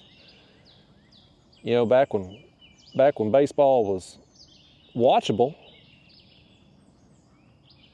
And nowadays, I mean, you go to a gas station, hell, you're gonna spend $10. You go in there and get you a Yoo-hoo and a candy bar. You're gonna spend $10, and I don't even know if they sell baseball cards in a gas station anymore, but if they do, they're probably $20 a pack. When I was a kid, and granted, this was the 80s, so things weren't as high-tech and fancy back then as they are now. But back then, you get you a pack of baseball cards, and they would just be cardboard cards with your favorite baseball player's picture on there. Nowadays, and I don't know, maybe some of y'all are like me, you know, you ain't bought baseball cards in forever, but nowadays, they're a gazillion dollars a pack. You can't just get a cardboard picture anymore. No, it's got to have to be worth something, it's got to have a piece of a jersey in there, or an autograph, or they take a baseball bat and put a wood shaving in the card, you know. This card's 1 of 1, this one's 1 of 20. Like, I don't know, you know, and I talked about this in a recent video with kids today not being able to really play with action figures. And when I was a kid, action figures were the thing. G.I. Joes and Ninja Turtles were my main 2 toys growing up. I had a bunch of wrestling figures too. But I mean, there were various action figures when I was a kid. I mean, there was He-Man and Thundercats and Silverhawks and Transformers and all that, like all the way up. And back those days, if I got $5 for my allowance, I could go to the store and get 2 G.I. Joes, because they were $1.99, and I could get a Hot Wheels car with that $5. Well, nowadays, you get an action figure, they're $20. I mean, I'll occasionally, if I'm at a Walmart or something, I'll go down the toy aisle, just take a look. And they might have like a G.I. Joe special edition thing, or, you know, He-Man. When it come back out on Netflix there, they had some He-Man figures. Wrestling figures are still a thing, but they're all $20 a figure. I'm like, how are kids playing with these things? Like I guess the answer is they don't. The kids aren't into action figures anymore. It's probably people my age, you know, adults now, they go buy the action figures for just nostalgia, just trying to relive their childhood. But if a kid wanted to play with an action figure, you couldn't afford them. And, you know, and especially like, I mean, when I was a kid, man, I still got them, between the ones at my house and the ones at my parents'. It's like, I still got a bunch of G.I. Joes. Like, I've probably got well over 100 G.I. Joes. You imagine that now at $19.99 a piece, a kid couldn't have the whole collection. You couldn't. And it's like that with baseball cards too now. Like, I don't know if kids collect baseball cards anymore. You know, again, when I was a kid, like, all kids collected baseball cards. And boy, if they do now, I don't know how they afford it. When one pack will cost you as much as they do, you can't just get a 50-cent pack of cards. I remember every once in a while, you know, my grandpa, he didn't come around much, but when he did, he'd take me up to the market there. I had, I don't know, what would it be? My grandpa's brother, what would that be, like a great uncle or something? You know what I'm trying to say, though. It's my grandpa's brother. He owned a little, it wasn't even really it was like a convenience store. It didn't have gas. It wasn't a gas station anymore, but it was like a convenience store. He's probably the last white person, the last white American to ever own a convenience store. But he had one, and he'd sell baseball cards in there. Blueberry rod. It was getting tugged on. But my grandpa, you know, he didn't come around much, and when he did, he always wanted to shower me with money, I guess, to make me forget that he wasn't ever around. And so he would buy an entire box of baseball cards for me, which back then was like $10, which, you know, when I was a kid, man, somebody spending $10 on you, it's like, wow. But you get a whole box of baseball cards for $10, or football cards. You know, I was into football cards too, because back then, I think it was the 1987 Topps or 1988 Topps. You had the Bo Jackson rookie card in there. Like, man, you pull a Bo Jackson rookie card, like, man, that was cool. And I was a big Dale Murphy fan when I was a kid. It's like, if I got that 1988 Don Russ, and looking back on it, like, they weren't the best looking cards. They just had like a blue background and a picture. But Dale Murphy was on the box of this 1988 Don Russ, man, and I was into him. But, you know, you get you a pack of those for 50 cents, and if you pull a Dale Murphy or you pull a Bo Jackson there on the football, like, man, that was awesome. You can't do that now, though. So I don't know. I don't know if kids even collect. I guess card collecting. I've still got some cards. I think they're all at my parents'. I don't know if I have any. I might have a few at my house, maybe. But I don't do that anymore. But I guess the people who do collect cards nowadays are probably, again, it's probably adults my age that's just trying to relive their childhood, just nostalgia. And these card companies are jacking up the price to take advantage of people trying to relive their youth.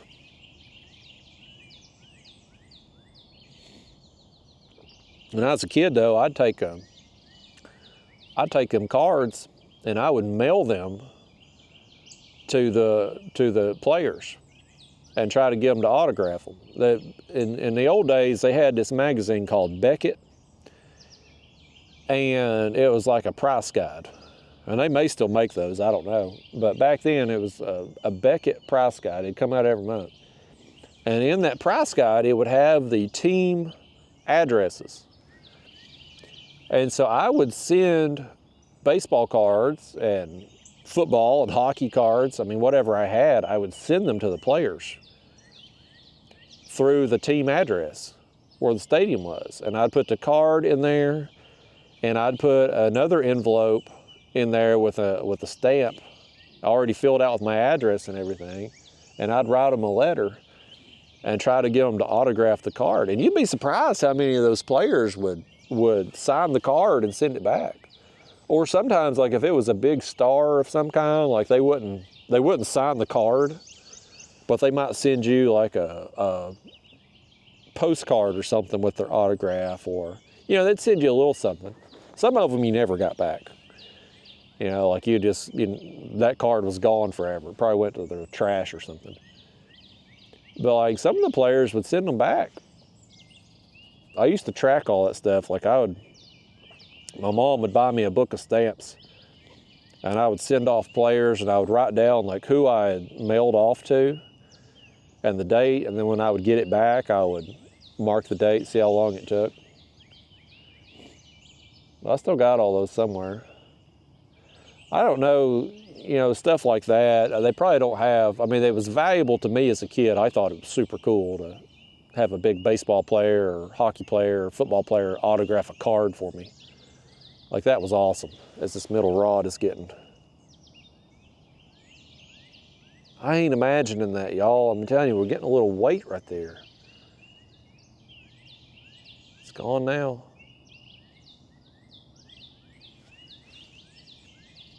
You think that's buffalo doing that? When they just give it like a little tug and let it go?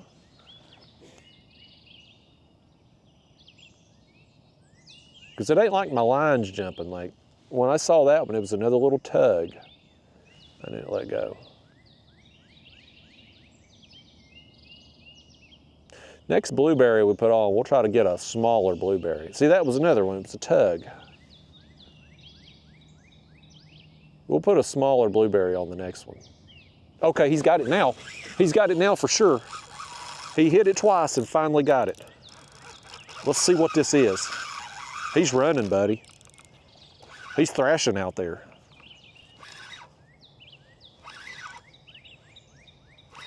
I don't know what it is. I'm thinking it's probably a carp the way he ran. Blueberries getting it done, folks. Who knew? You got you some half-rotted blueberries in your fridge, go out there and stick them on a hook. You might catch you something with them.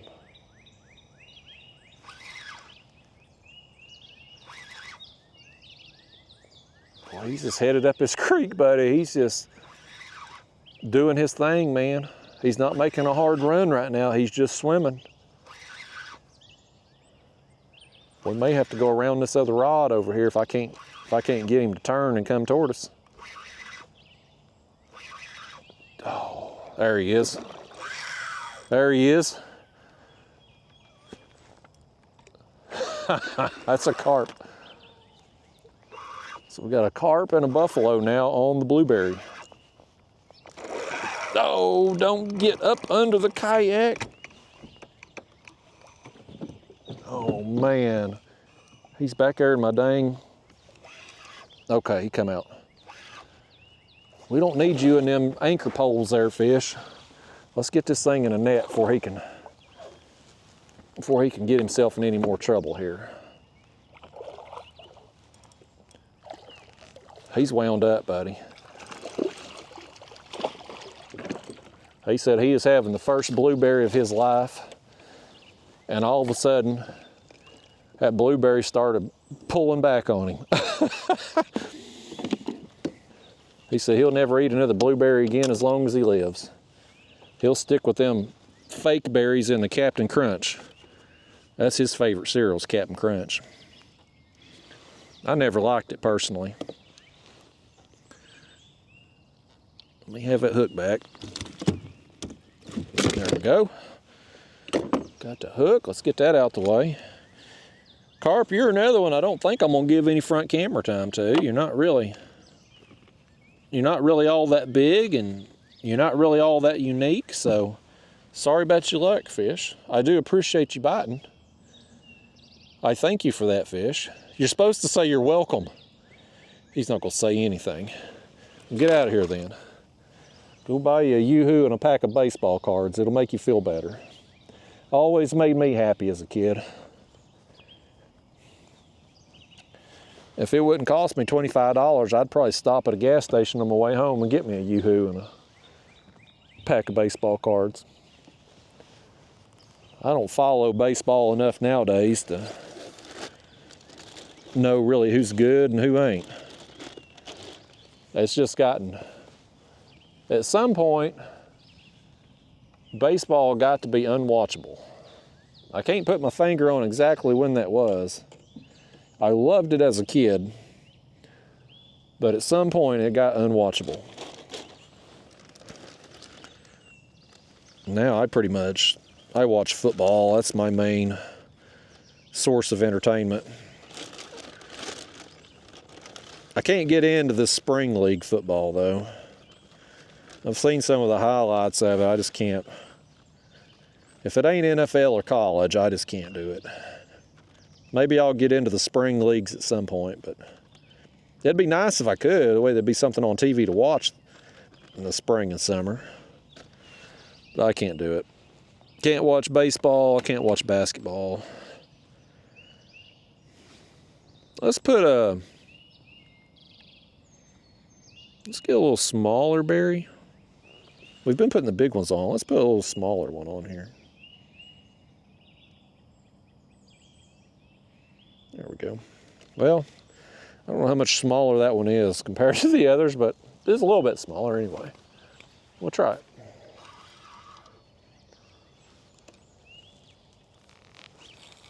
Back out it goes. Yeah, folks, I mean, we're not getting lights out action, you know, like that trip, a couple carp videos ago, where it was just one after another, after another, after another, like it was on, man. We're not having a day like that today, and I don't necessarily I mean, I didn't come up here really expecting that kind of trip either. Because, I mean, this is just a small area in this creek. Like, you know, wouldn't expect necessarily there to be 100 fish here.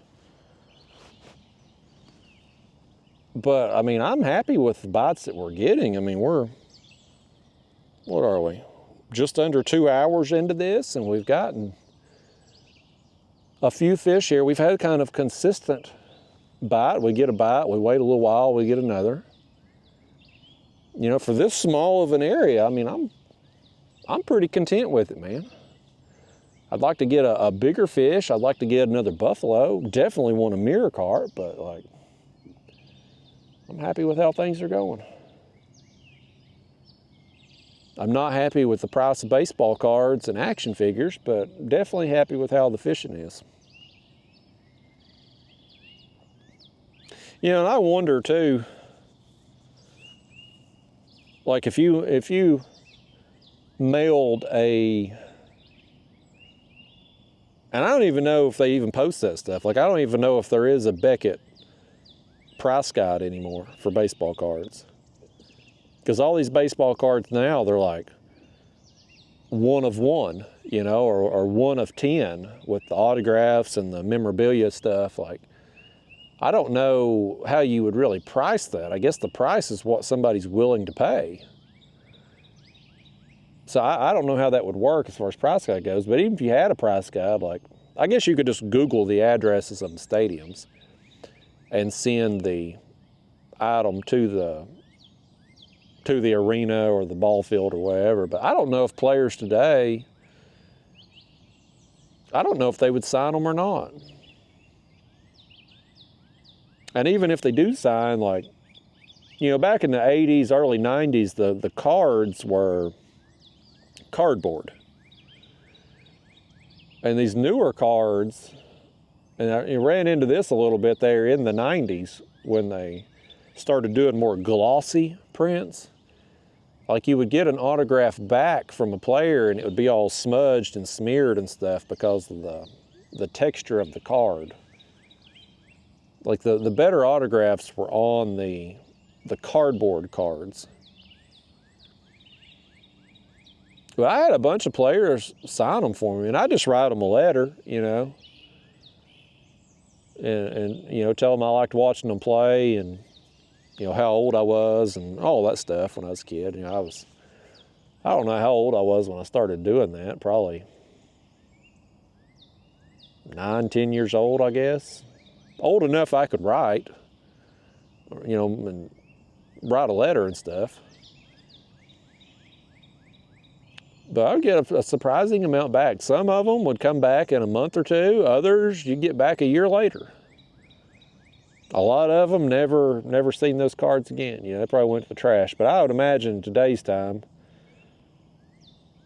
if you had a card that could even be signed, you know, with the gloss and all that, I'd say these players today probably aren't as likely to do it. And they probably get pestered more now too, with all the people selling autographs and memorabilia and stuff. You know, when I was a kid, you didn't have internet back then. You didn't have eBay. You just didn't have all that stuff. You didn't have all these collectible websites and stuff because, you know, there wasn't no internet. So I don't think players necessarily got pestered as much back then as what they do now. Now I imagine these guys, they go to the ballpark, they go out there for batting practice.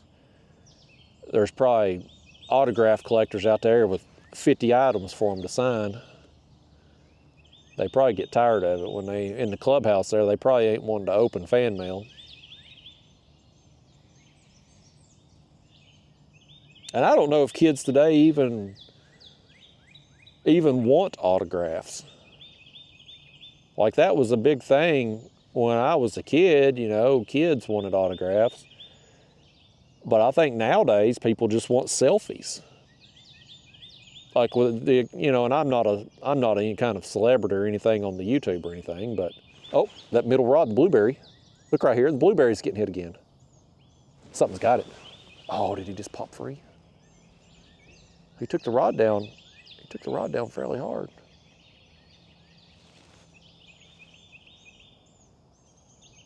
I'm gonna leave it there a minute, see if he comes back for it. He tugged on it. He may have got our berry.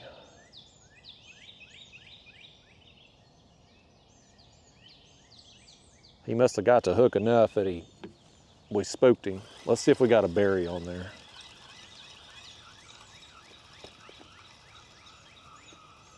Yeah, berry's still on. Okay. Make sure it's still, it looks okay. Again, folks, y'all saw that too. I didn't imagine it.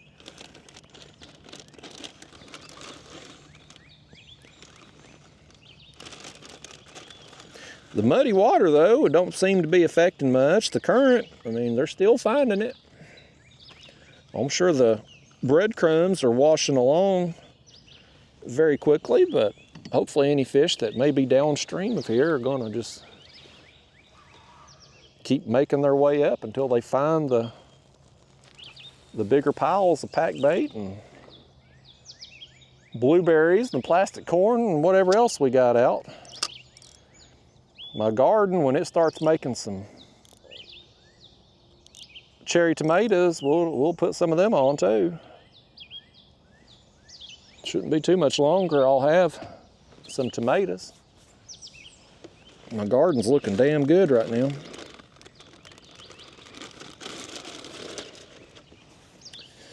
But yeah, when I was a kid, man, autographs was cool. I collected them. But nowadays, people want selfies with you. When somebody recognizes me from the YouTube,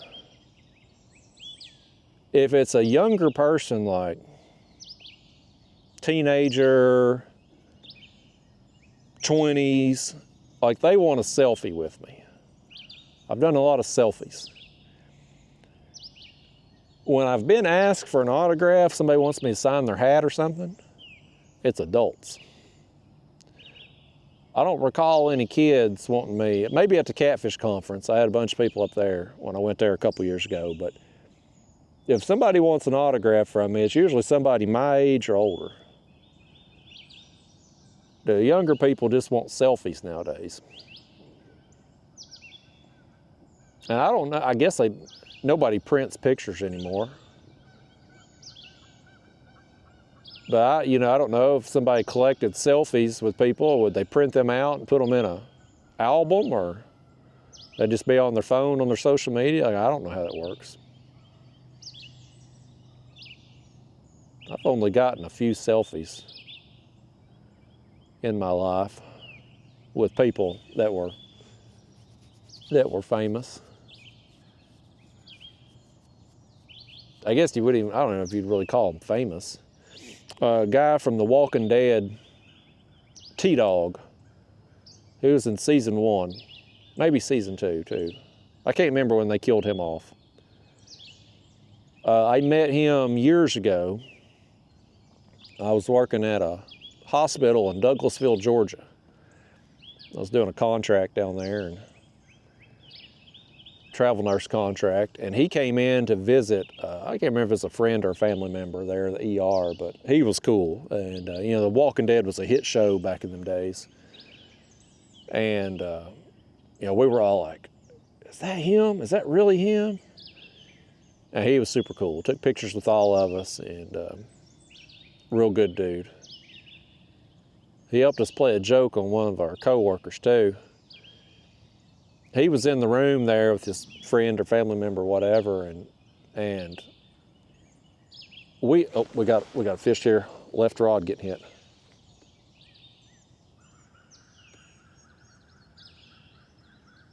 He was after it.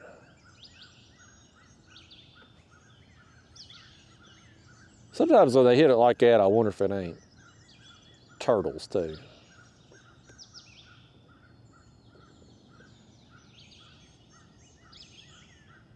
Rod's still moving a little bit. He may get it here in a second.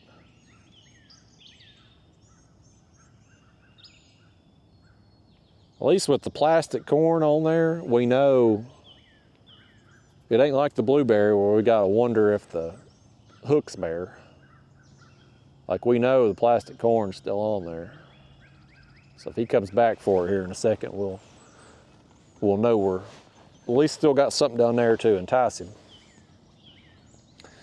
But yeah, that fella, once we figured out it was him and he was super cool and stuff, we got him to play a joke on our coworker.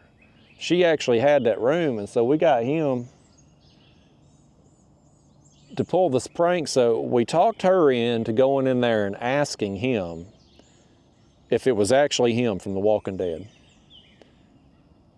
And we had already talked to him, so we told him to act like he was super offended, and cause a scene.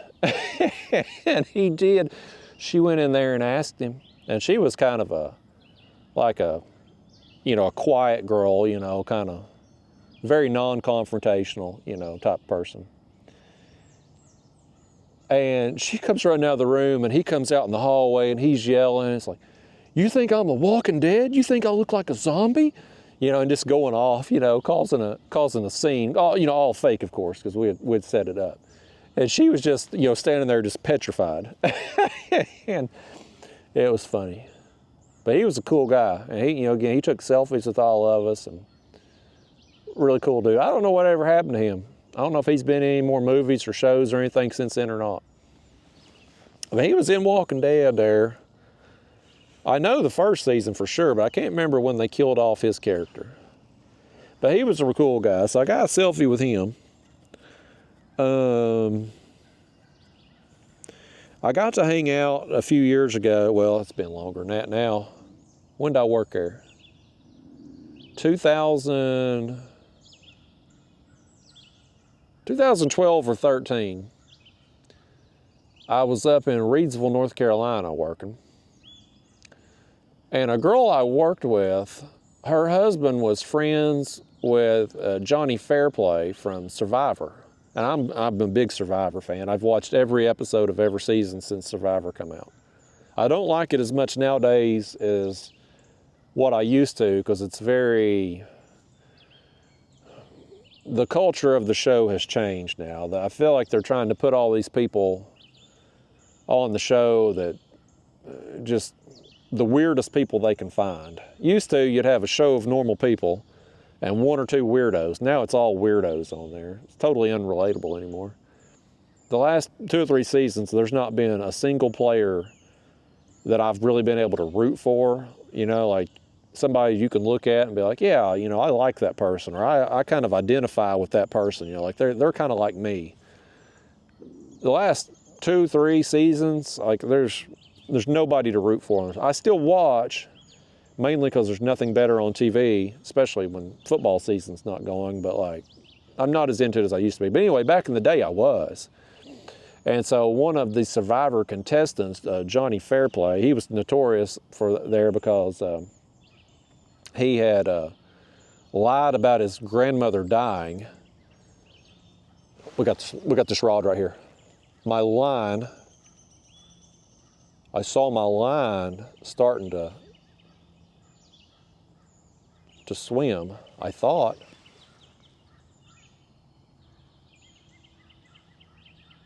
But the rod never went over. I thought my line, oh, did you see that carp right there? He just come up on the surface right there. He's over there by that line.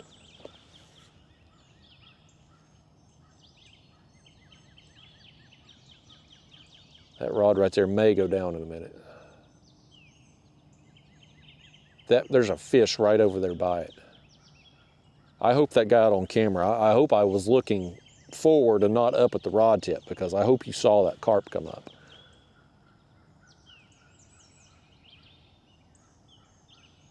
I wonder if he don't have it, man. I thought that line jumped. He does have it. There's weight on the rod tip. We got him. He's on there, man. Oh, and he just come off, and there he goes. I seen the wake of him right there. Dang. I think he had it, but he didn't really have it, maybe. Got our corn all wrapped up there again. I actually think my hook's kind of Is my hook kind of bent right there a little bit? Am I imagining that too? Let's take our pliers and see if we can bend that back a little bit.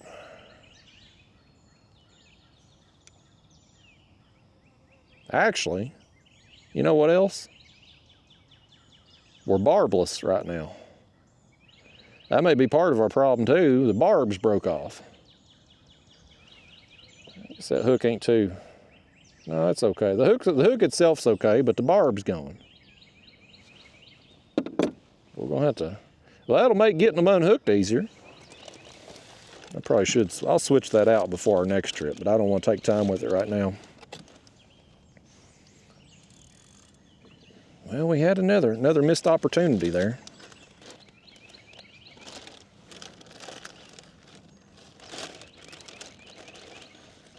Throw some more on. I'm telling you, we're getting for this small of an area, we are getting a fair amount of attention right here. Those of you who have stuck with me, my real fishing partners out here, we're getting a fair amount of action. I'm gonna throw that one kind of over in there where we saw that other fish. Hopefully we've got them kind of feeding in that area. That other one there, we didn't. We couldn't have stuck him too hard for him to pop free as quick as he did.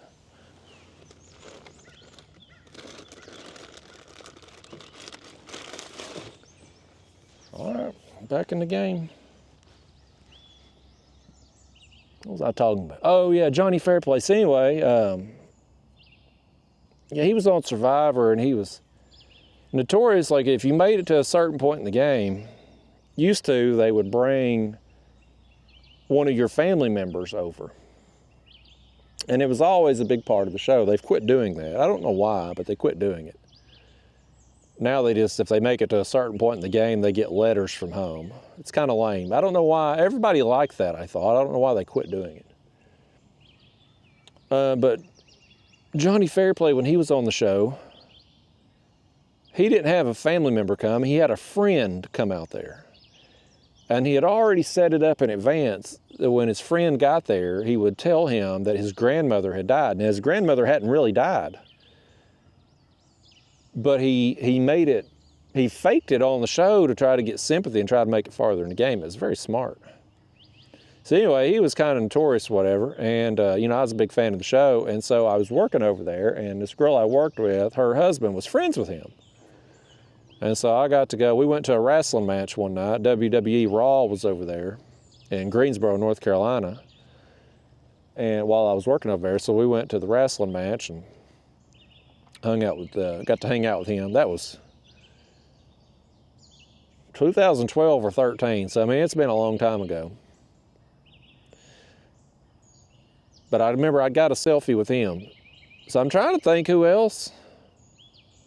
I don't know that I've really got it. Oh, I met Pete Rose several years ago.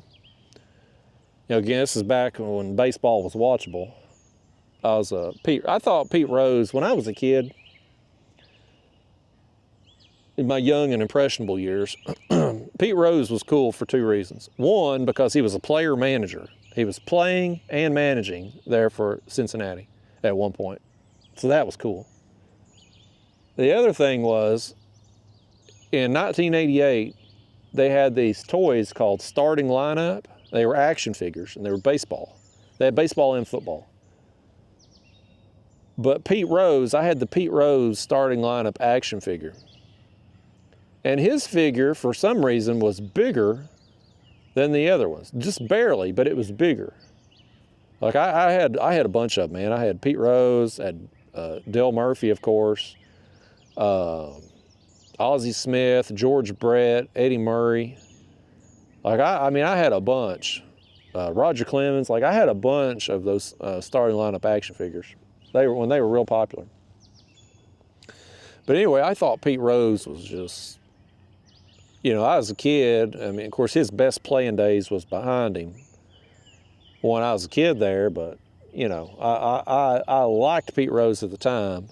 for those two reasons. Then as I got older and learned about the game, I was able to obviously appreciate what all he done on the field. You know, his off the field, obviously. Who knows whether or not he actually bet on or bet against his team. Nowadays, I mean, gambling now, everything's legalized. You know, it's just commonplace now, but old Pete, they'll eventually put him in the Hall of Fame. I think they'll wait until after he dies and then do it. He'll eventually get in there. He should be in there for what he done. I mean, his gambling had nothing to do with how good he was on the field. But anyway, I met him in Las Vegas years ago. I got him to sign a baseball and did a picture with him. That was really cool. And I know, like, he was actually, because there was some, I think there was a story years ago where Pete Rose was having other people forge his name for autograph purposes. Seems like something he'd do. But my baseball that I got signed was actually signed by him because I watched him sign it. He made it out to me. So that was pretty cool. But I don't think I've got any other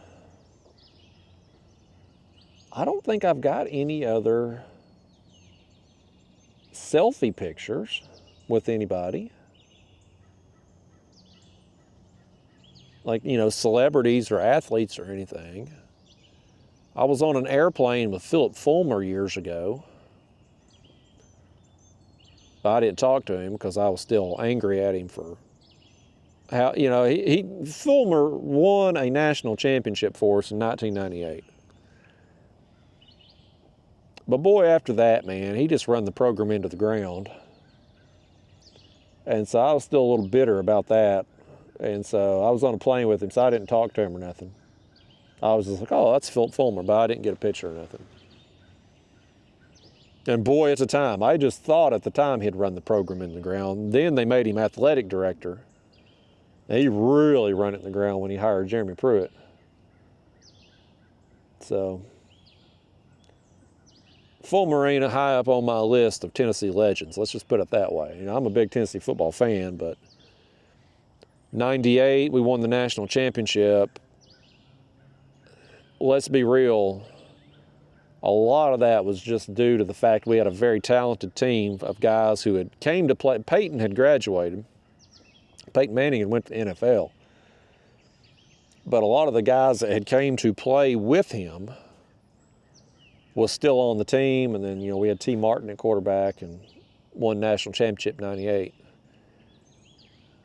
I think maybe Fulmer gets a little more credit than he should have for that. And then the program after that just went down the crapper, man. And he got to a point, you know, and this is something I appreciate about coaches. You take somebody like Nick Saban, and granted, now, Saban's the devil as far as I'm concerned. You know, I'm glad he's retired. Maybe we can actually have a chance against Alabama again. But even though I didn't like Saban and the fact he was coaching the enemy, Alabama, I always respected him for how he ran his program. When Saban would lose an offensive coordinator, for instance, he didn't go hire a fall guy. He would bring in a Lane Kiffin, a Steve Sarkisian. He would go get the best possible talent available to bring them in as offensive coordinator. Whereas some of these coaches, and this was Fulmer's downfall at Tennessee, instead of going out and getting somebody that you know is going to help your program, what Fulmer and a lot of these coaches do is they go out and they get some quote-unquote up-and-comer, somebody from a small school you've never heard of. They're going to be the next big thing, right? And they do that for two reasons. One, if that person does turn out to be the next big thing and they're successful, well, Fulmer's a genius. because he found this diamond in the rough that nobody else was willing to take a chance on. He hires them to come into a big name program like Tennessee, and now all of a sudden, you know, we're relevant again. Fulmer looks like he's super intelligent. He's a genius. He's seeing stuff nobody else sees. If, though, that new coordinator doesn't work out, and let's be real, most of the time they don't. Most of the time, these new coordinators you hire from these no-name schools nobody's ever heard of, there's a reason nobody's ever heard of them, right? They're not very good. They flop. If that happens, well, instead of firing Fulmer, and this is what happened there the last few years before we finally ran him out of town, he could just be like, well, ain't my fault that the program's in the dumps. I made this offensive coordinator here. His offense just don't work in the SEC. He's not any good. We need to fire him. They're basically hiring a fall guy, you know. So if the guy works out, great. Fulmer looks like a genius. If he don't work out, well, then he's got somebody to blame, somebody else that needs to be fired instead of him. So that's what I always respected about somebody like a Nick Saban, who wasn't ever going to hire a fall guy. He was going to hire the best talent on the market, whether it was Lane Kiffin, Steve Sarkisian, Bill O'Brien. Like, he was going to bring in another big name, somebody that was, you know, probably going to challenge him behind the scenes in the coaches' meetings and stuff. And, you know, Saban was comfortable enough with his own ego and his authority at the program to be able to do that. Whereas a lot of these coaches, and Fulmer was one of them, that just couldn't do that, you know, needed the fall guy. That blueberry rod. Look here, the blueberry rod. Something's messing with it. We may be about to get us another one right here. Something hit that line. I think he maybe still got it there.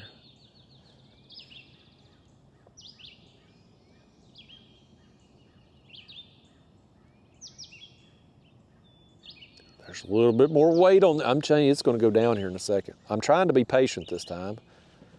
I don't want any more mishaps of me setting the hook on air. I done made a fool of myself enough in this video.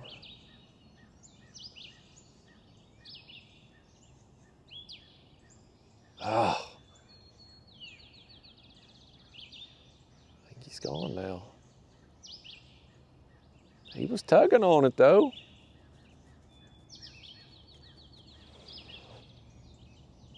Yeah, hopefully he'll come back for it. Hopefully the blueberry's still on there. We'll give it a little while. I hate to reel it in when we know there's a fish at least near it over there, you know.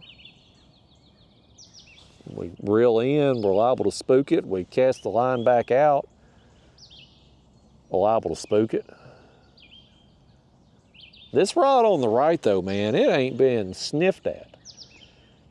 We can't buy a fish over there. Is it because of the location? Is it because of that one's the one that's got the pink plastic corn?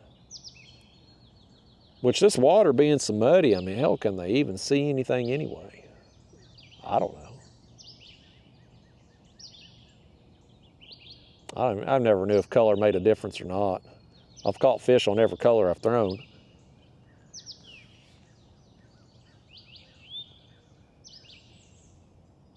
I guess that fish over there in that blueberry rod's gone now. Should we reel it in? I feel like we should. You feel like we should? Because if we ain't got a blueberry on there, we're sitting there with a bare hook. It ain't like we got some. I need to just, when I do these, I need to put the bait, like a blueberry, tomato, whatever, I need to put it on a normal rig where we got plastic bait on too. In that situation, we wouldn't necessarily know if a fish had ate the blueberry or the plastic corn. But when the rod got hit like this one, we would know if there was a bait on there or not. The blueberry's still on, I should have left it. Let's just go ahead. We'll put some more pack bait on. I've got plenty. You know, this, I mentioned there, the batch I mixed up has quite a bit. I mean, 4 cans of panko and 2 cans of corn, like it'll make a big batch. And typically, if I get fish feeding in an area, I'll stop using as much pack bait. You know, I'll put a lot on in the beginning, and then over the course of the trip, as I've caught fish and rebaited, the future cast won't have as much on because you will have kind of built up a chum pile over there. Now today, I'm still putting a fair amount on because with the current, I don't think we're going to have any chum pile really. You know what I mean? Like the current's, I think it's going to wash it all along. I think as much as the current is, it's just, and it's not a lot of current, but those breadcrumbs, when they fall off that feeder there, like they're not very heavy, you know, like they're going to get washed. So that's, you know, a big thing aside from the distance it would take for me to come up here and bait this area in advance. With this rain that we had, I knew we were going to have some current in this creek. And so I was like, if I had come out early to bait this area, all that food and stuff would have got washed downstream. So like it wouldn't have even done any good to bait this area really. Unless you had a way to, like if you put the bait in a bag, like a burlap sack or a mesh bag or something, and weighted it down, that might have worked. But I had tried that a couple years ago, putting some feed in a mesh bag and weighting it down. But the turtles ate through the mesh. They destroyed the bags. So I stopped doing that. My friend Dewey, he had talked about using burlap sacks because it's a little bit tougher material. Turtles wouldn't chew through it as easily, but I don't know where you get burlap sacks at. I remember, you know, I think they used to put potatoes in them or something. But I don't know where you get a burlap sack at this day and time. And if you did find one, I don't think it would be necessarily cost effective to be sinking it in a creek or a river or something. Here's one on the left rod. Has he got it?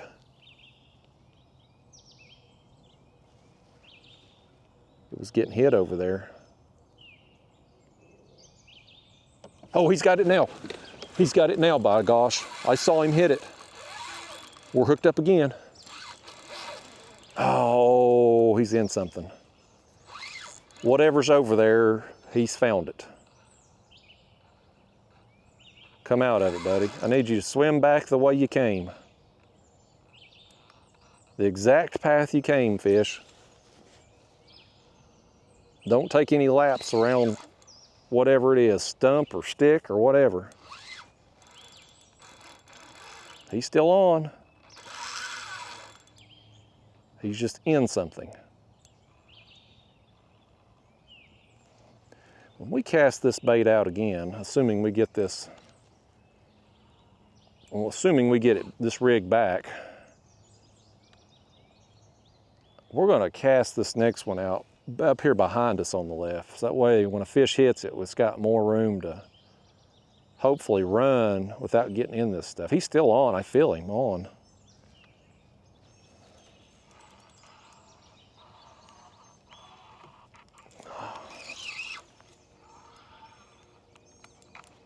Come on, fish. Come out of it. Oh, I think he popped off. You see the wake right there? There he goes.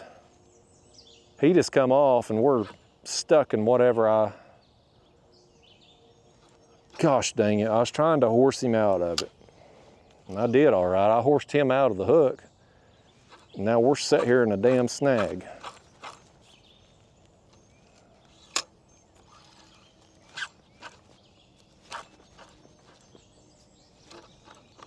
Dadgummit.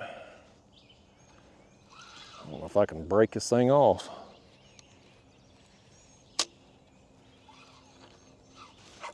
We're not going to get it back without going over there, and who knows if I can get it back anyway. That was the hook that had the barb broke off. I ain't too concerned about losing the rig. I just hate that we lost that fish. We're kind of snake bitten today, folks. I hope over here in these bushes we don't actually get snake bitten, but you know what I mean? Like, we've had a couple fish pop off. I've set the hook on fish that wasn't there. This one here gets us in that stump or stick or whatever.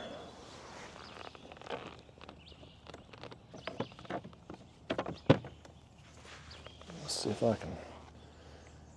if I can use my rod extension here and be able to break this off maybe.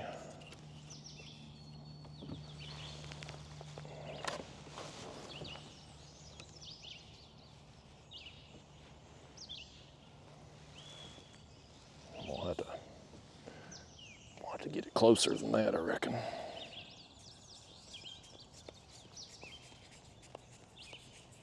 If you're on the bank, you can do this. Take you a stick or something and do this.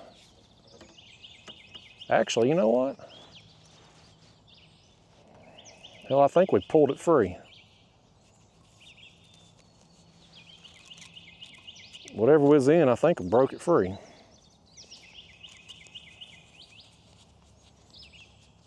Get my line undone now, Lord Almighty.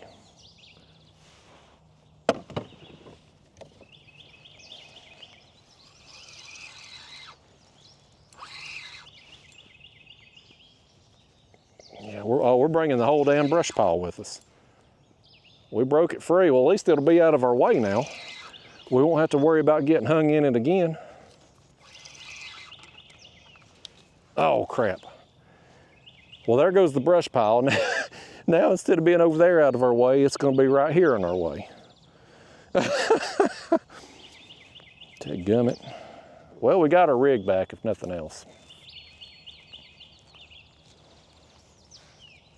So one thing went right for us here at least.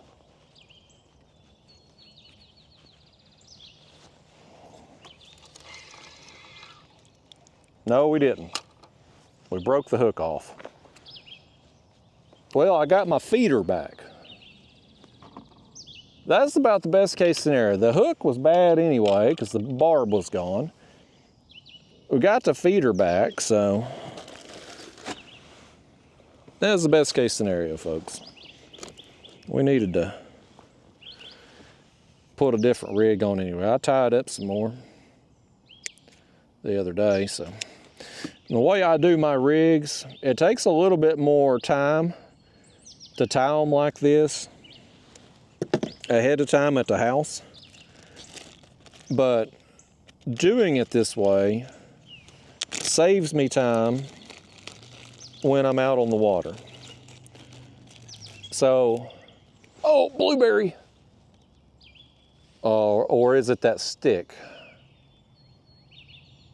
I wonder if that brush just got swept into our line right there. Nothing's on there at the moment, so anyway, we're gonna work on this. But these cheap feeders from Amazon, when you get them, they're just a wire feeder. They got a hole down the middle you can run your line through. What I do is I take a piece of, let me get this undone here. My line went through my feeder here. There we go. So what I do is I take a piece of 50-pound braid. It's the short piece. I tie a swivel on each end of it. So now my feeder can only go so far, because when you cast your bait out, everything, you don't want your feeder being way up your line and your hook bait being 3 feet away. You want it being close to your chum pile. So now I have this just piece of line there, two swivels. On this swivel, I tie my, and then again, these come pre-tied hair rigs. I stick it on there. I go ahead, I put my corn on the hair rig, which is kind of a time-consuming process, you know, just because my eyes ain't very good, and you gotta thread that line and all, and the little hair stop on there. And you can see this hook here, because this is a new one. It's got that little band that keeps your hair bait or your hair rig bait there close to keeps it from going up the line, get wrapped around, but that'll break off after a few fish. But anyway, I go through all those steps at the house, I put them in a little baggie, and that allows me, when I'm in this situation now, and I've broke off and I need to retie, if I'm not flapping my gums explaining it to you, it's a very quick process. Like, all I gotta do is just tie one knot and I'm back in the game. Whereas if I was doing this, each step of this out here on the water, it would take forever. So it just saves me time. It's more time up front the way I do it at home, but it's better once I'm actually on the water. And that's where I need to save time at. You know, that's where I need to be more efficient at. Not just from video purposes, but also too just efficiency's sake in general.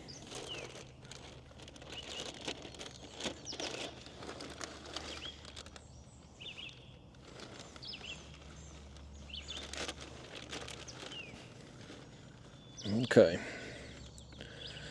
I'm gonna throw this out.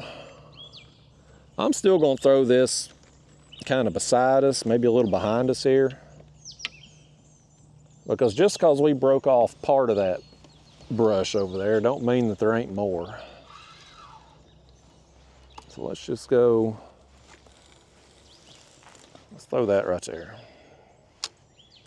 It may wash down a little bit in the current, but we'll try that. I'm gonna go ahead and reel this one in now, because it either got hit by a fish or it got hit by the brush pile. Now, I just wanna take a look at it. Oh, that dang, boy, that blueberry, man, it's going strong. Looks like it's gotten a little loose on there, maybe. Let's switch out our berry.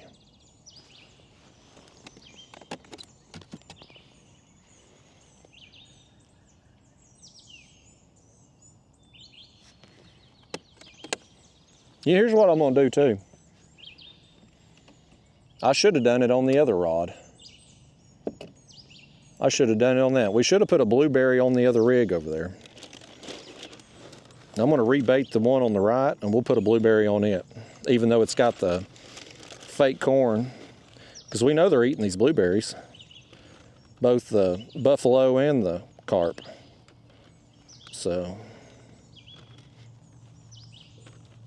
I'll reel in that other one to rebait. We'll just do it. Should have done it on the other one, but we done got it cast out now, so we'll do it on the next one.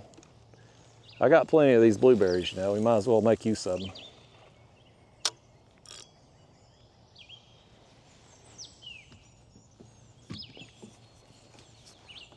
I'm not convinced this rod over here is going to get a fish today, man.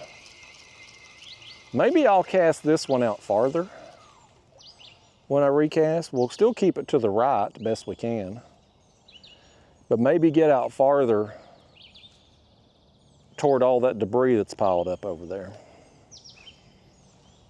Hopefully, if we get bit, we won't have a fish run us into it, but that would put us more toward the creek channel as it runs around. Might get some a little bit deeper water, because having it up here where we've been having it, just kind of few inches to a foot deep, it just ain't working out. It ain't even been tapped, nothing.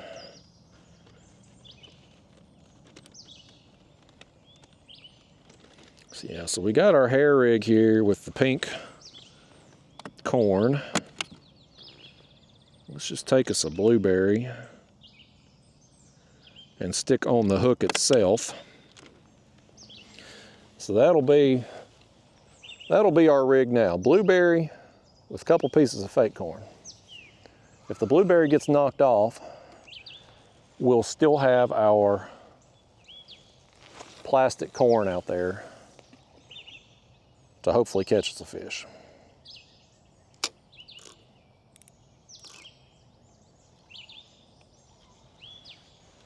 All right, we're back in the game. Everything's refreshed, rebaited.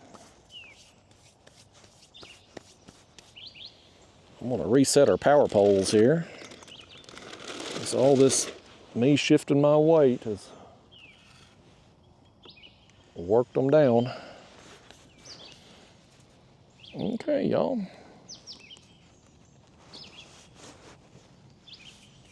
Clouding up like it might rain. I don't think it's supposed to rain today, though. Had some rain yesterday. Let's see. Let me pull up a radar. Bear with me a second, folks. I just want to make sure I ain't about to get drenched, because it looks rough over there in that direction. The radar is clear.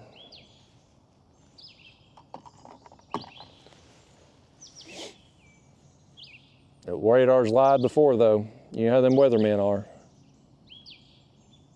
They lie all the damn time. But I mean, we've seen that one carp there. He had come up and rolled there earlier. I was looking that way when he come up. Like, they're in here. They're in here. They're working through. There's really nowhere right now, whether they're coming up each side of the creek or up the middle. Like, they've got to come through our baits. And you would think of, like, if they're working up this far into a creek, like, they're probably actively feeding, I would assume.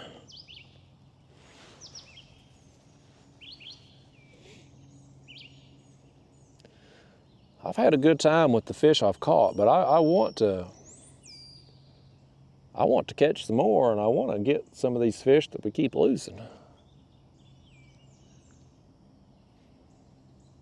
Hell, we even lost, we're losing so many things, we even lost the damn brush pile we was trying to reel in.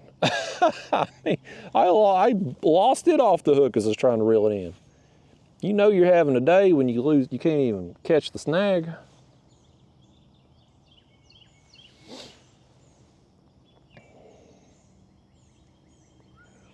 I don't remember what I was talking about now before all that commotion happened.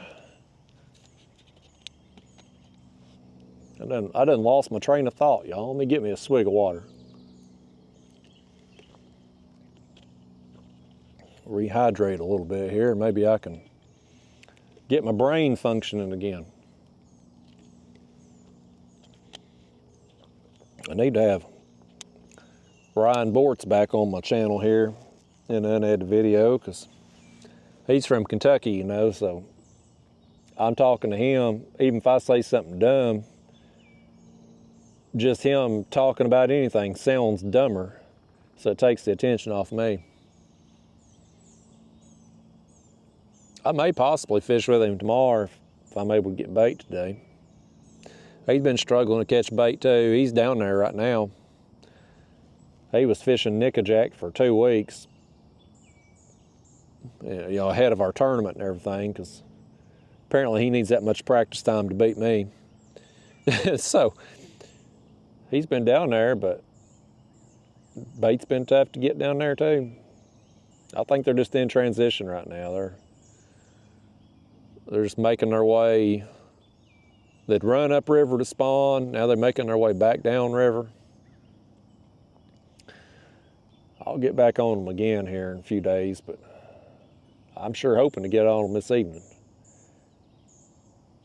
And I hope to do it quick this evening.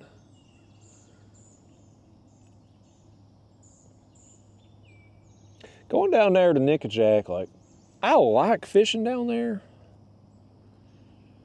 I mean, I've caught a bunch of big fish on nickeljack. Like, it's a fun place to fish. But I absolutely hate driving down there, because you hit that Chattanooga traffic, and it don't matter what hour of the day you go, you're going to hit it. And that just zaps it out of me. And I live close enough. You know, it's like an hour and 45 minutes for me to go down there. Like, it's hard to justify getting a place and spending the night or something to fish somewhere it's an hour and 45 minutes away. Like if it wasn't for the damn traffic, it wouldn't be bad to just drive down there, fish a few hours, drive home. But boy, that traffic's something else, man. Tennessee traffic too just keeps getting worse and worse because everybody keeps moving here. All these people, they've ruined the states that they're at with their lousy politics. And so they're packing their bags and moving places like Tennessee. That's better. And now we're overcrowded here in the state of Tennessee. Like you can't, an actual Tennessean making Tennessee wages can't afford a house in Tennessee no more. Because all these people moving here has run the prices of real estate up, something terrible. And of course they're bringing their money with them, you know, these states that they've lived in. The cost of living has been higher and home values are higher. So when they move from New York or California, they sell their house, which may be just a modest 2-bedroom, 1-bath house or a 3-bedroom, 2-bath. They can sell that house in California and come here to Tennessee and buy a damn mansion for the same price. So they're driving up all of the real estate value around here. And so people who have grown up in Tennessee, they can't afford to live here no more. I don't know where the hell they're going to go. Can't even afford apartment rent. And we're just overcrowded. You can't get anywhere in Tennessee, especially you go up Knoxville any hour of the day. Traffic's backed up. Chattanooga's terrible. The smaller town, I live in a smaller town, like we're overrun. I think we're the second, I'd read this somewhere, we're the second fastest growing county. I had one on the left rod. But we were the second fastest growing county in the state. And we don't have the infrastructure for it. We don't have the roads to handle all the people. We don't have the school system to handle all the kids they're bringing with them. Sewer system. Like it's just, they're bringing all these people in, and our local politicians, of course, they're just raking in money hand over fist on all the real estate deals, because every one of them, our mayor and everybody on the city council is a real estate developer. And so they're just making money hand over fist. And it's one big circle jerk there on the city council, because they're approving all these zoning changes. You know, like if this person's got a property they want to sell to somebody with contingent upon them getting some zoning request, it's going to happen. And the other city council is going to approve it all, because again, it's one big circle jerk, because here in a couple of weeks they're going to have a deal come up and they're going to need the person that they're helping out now to vote for their approval. So you got all these, you'd have a city lot that might support one house back in the day. Well, now it's got a damn apartment complex on there. And some of the places they're putting up these apartment complexes, it's like, how the hell are they fitting that many houses into such a small area? You'll have what used to be a little side road. You can barely get one car up and down. You got to slow down so 2 cars can pass. They'll have a 50-unit apartment complex in there now.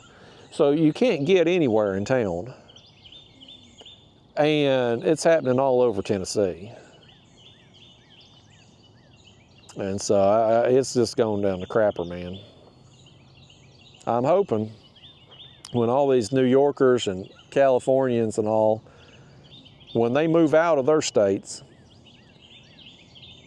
I'm hoping it'll lower the real estate and maybe change the politics where they're from. And so then when things do change, the people that have moved here can go back home, because we're sick of them. Between the New Yorkers and the Californians coming down here to Tennessee, and all the people that's illegal coming across the border, a bunch of them end up in Tennessee too, somehow. Like, we're just overrun. I'm tired of the damn traffic.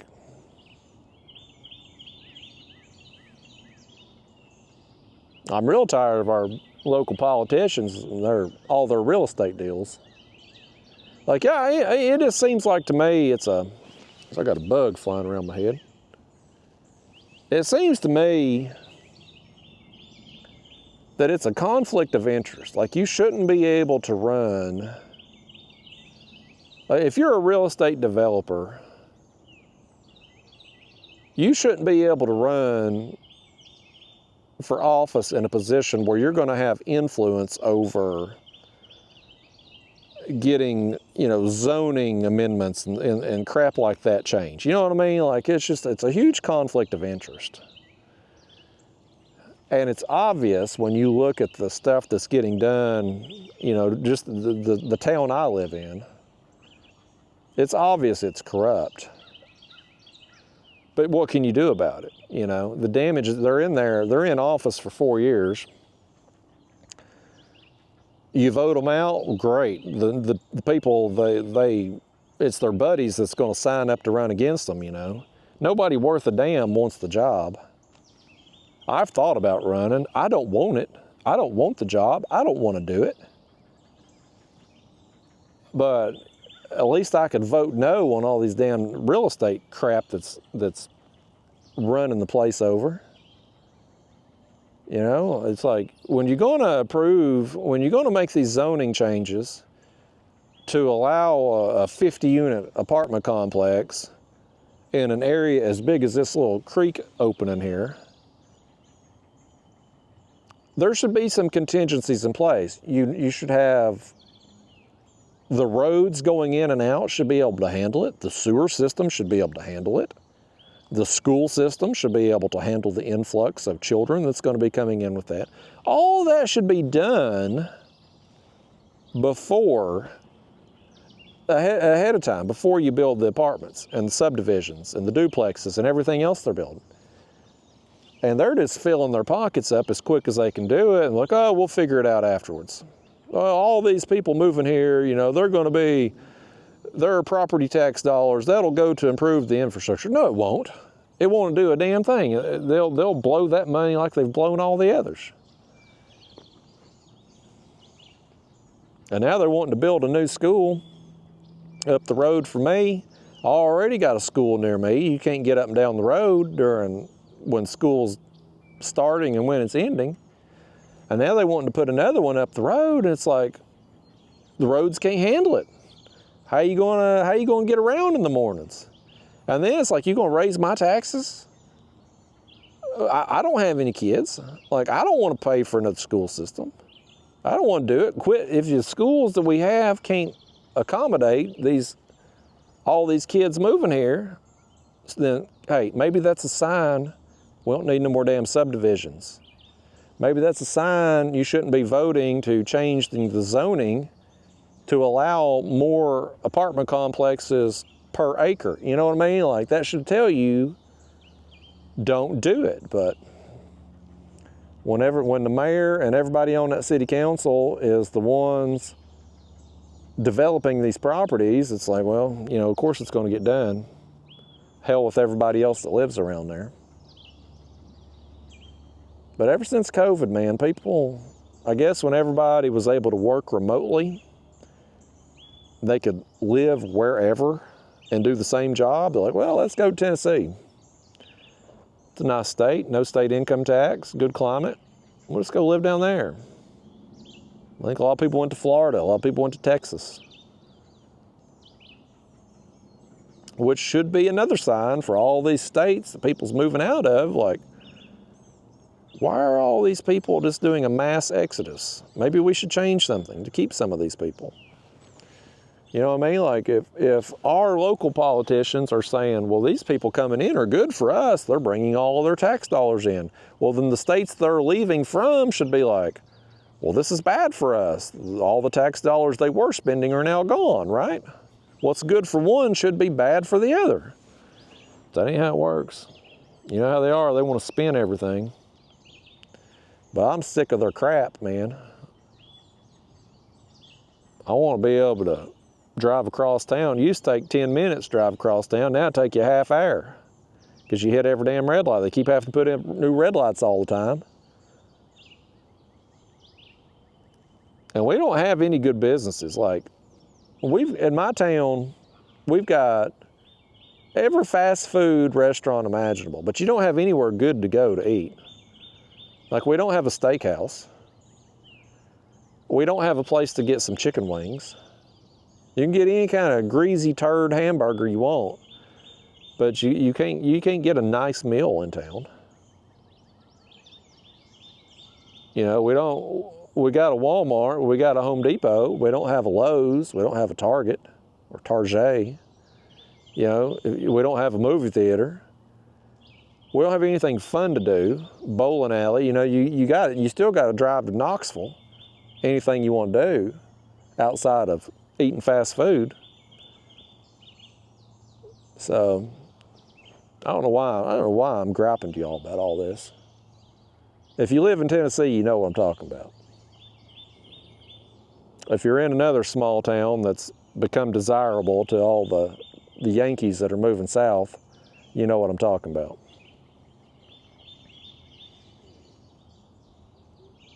Strange times we be living in right now, folks. I don't know how it gets better. Won't be my problem though. If all goes well for me, I've maybe got 40 years left, so. That's one of the big things about, like, and it's sad I've got to this point. But like when it comes to things like our water, like trash cleanups and stuff, like I'm sitting here right now in this creek and we had all that rain, and I don't know if you can see on camera, there's a bunch of trash over here that's gotten caught going around this little bend in the creek right here. I don't even care. I'm at a point now, like, used to I try to clean that up. Back in the day, I even organized some trash cleanup days below Fort Loudon Dam because all the illegals that fish down there, they just trash the place. You know, food containers, dirty diapers, fishing line. Like, it's just nothing but trash all along the sidewalk and everything there below the dam. And so I'd organize trash cleanups and try to be a good influence, try to save our waters for future generations. But what I realized is first off, nobody was showing up. Like, me and my friend Travis organized them trash cleanup days. In the 2 years there, the last 2 years that we done it, we had one person show up to each event. Like, it wasn't even, you know, you can't even get people to show up out there to do something about it. And as soon as we'd haul off a truckload of trash each time. You go out there a couple weeks later, you can't even tell we'd been there.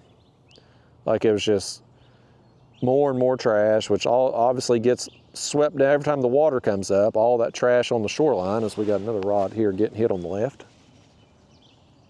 I think he's about got it. He's got it. We got it. Oh, and he spit it. Oh, that's a new hook too.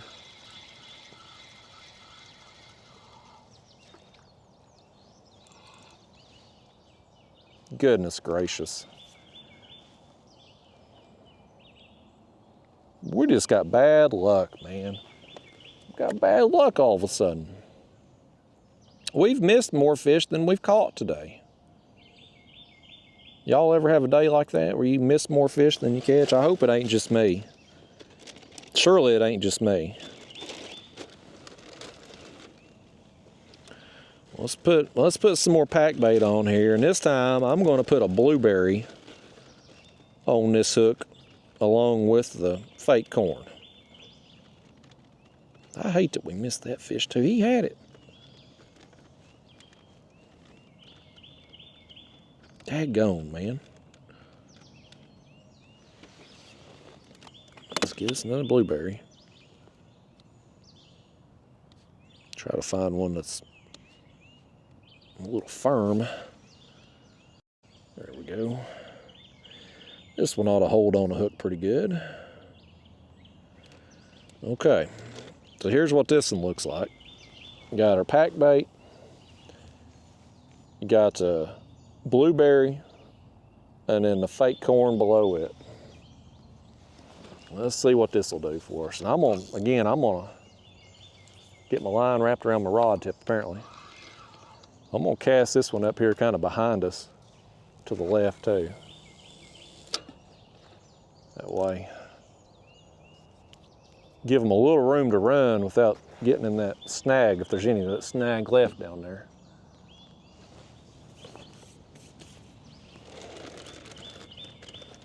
But yeah, you know, we would try to clean up the river, you know, and be a good example for people and try to do some good, and then you show up there a week later and you can't even tell you've done anything. And so every time that water comes up, it just washes all that trash they're throwing out downriver and polluting everything. And I finally got to a point where I was like,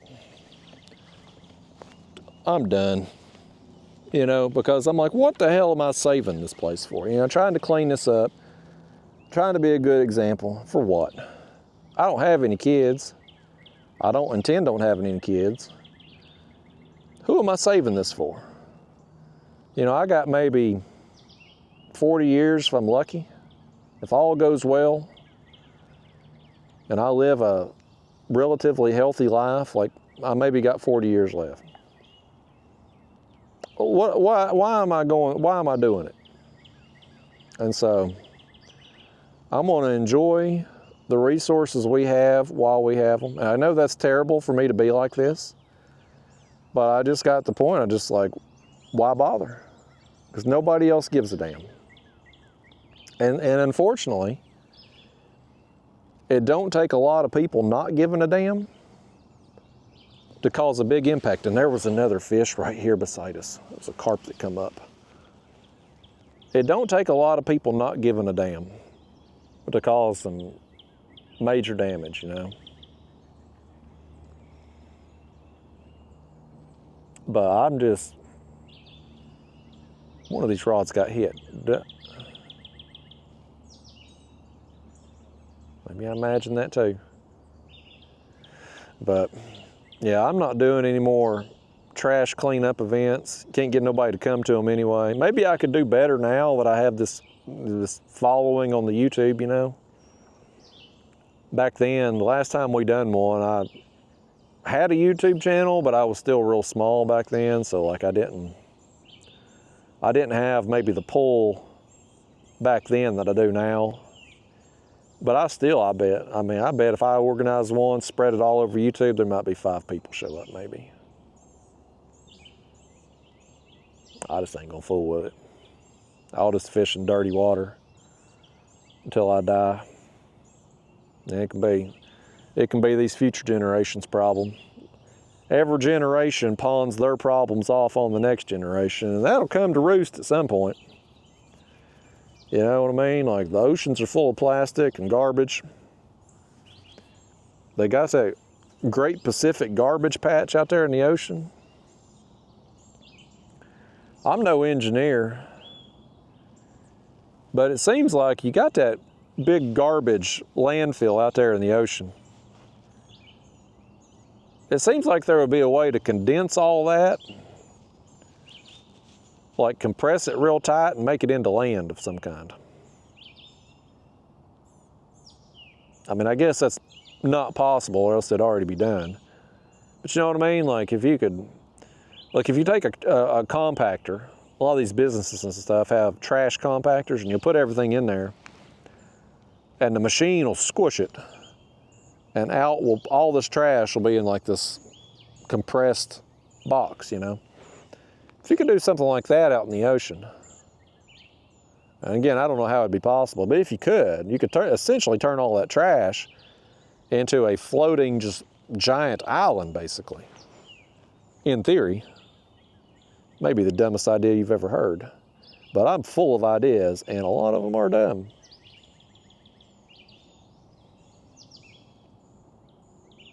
Here's another thing that in 2024, I can't believe they haven't figured out how to do at scale and how to do in a cost-effective manner.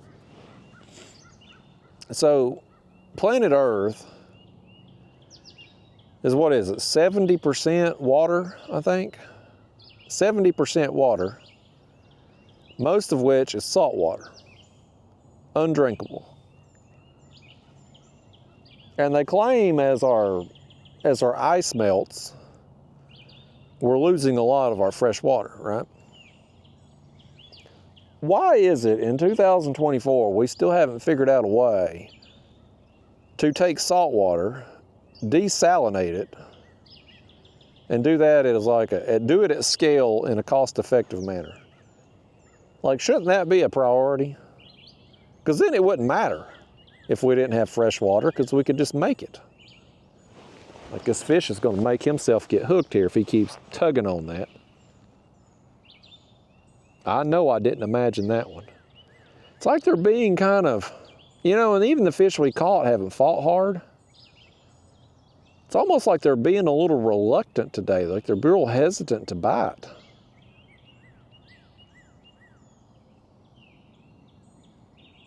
Like, I've seen that happen a few times where they'll just, you see a rod tip just go doot doot, like they're just tugging on it, but they're not really committing to it.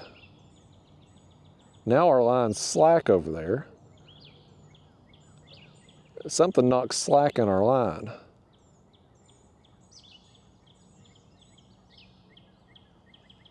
If this fish gets it, I hope he stays hooked up.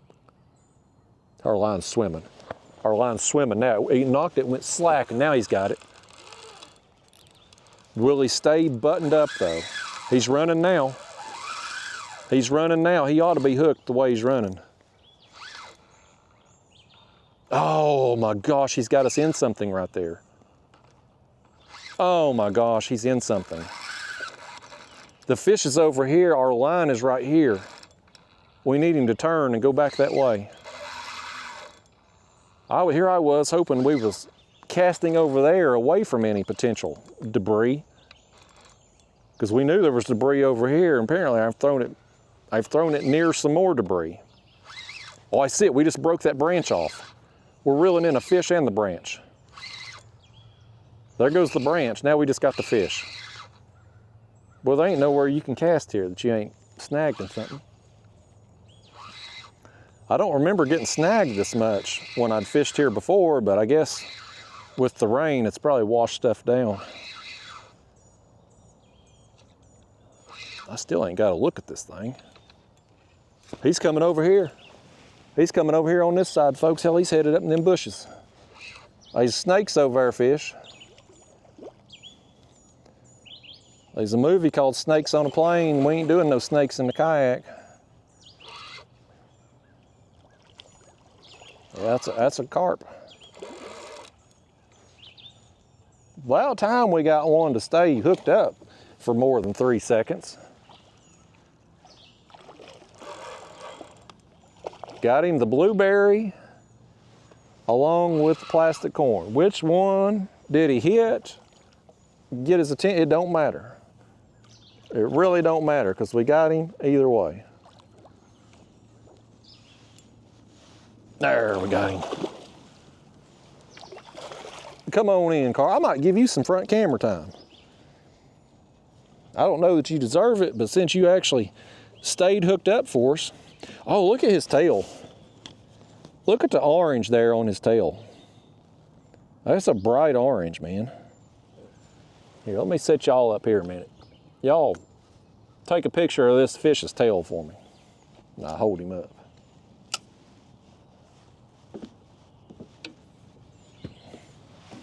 Let me get hold of this thing here. Oh, easy fish. These fish, these carp, they don't know how to act in a kayak, man. We need to educate them on indoor behavior. There we go, got our hook back. Throw that out the way. He's got him some grass with him. He brought in the yard. I want to hold you up, fish. Let's show him your tail. He's embarrassed about it, apparently.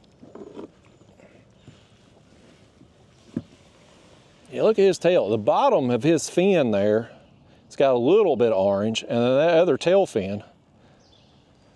That's pretty cool, carp. You got some bright orange. You know, as a Tennessee fan, I appreciate that orange. This fish never watched a ball game in his life. You know, not the biggest carp, certainly, but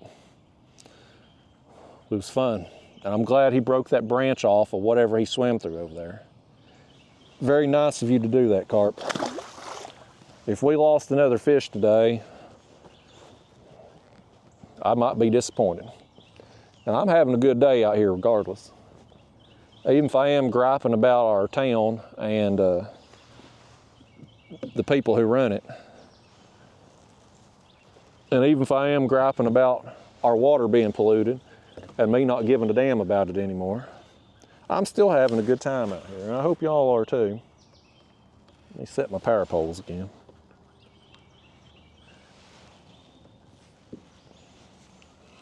There's another fish though. I saw him hit it. Then my line went slack, and then he went, I guess he swam the other way. But we got all these little bees around here, little sweat bees. They're everywhere. Let me get this grass off our hook here. I'm gonna do it again, man. I'm gonna put another blueberry on this hook along with the plastic corn. You know, I kind of like this setup because this blueberry, you would think, is probably putting off like, you know, the juices and stuff. I'm sure the carp can smell it or taste it. Just the juices, the sweetness of it. And if something happens and that blueberry does come off, well, we got a backup bait there with the plastic corn. The logic is sound. The execution today has been subpar. I can't get y'all to set a hook appropriately or steer these fish out of the brush. If y'all would let me reel one in, we wouldn't have these problems, but y'all are still learning how to fish, I reckon. A professional like me wouldn't make these kind of mistakes.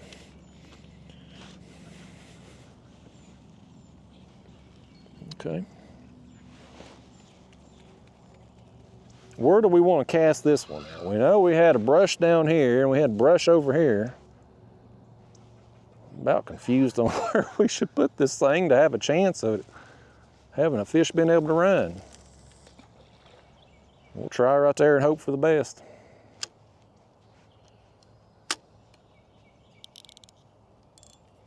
Loosen our drag again.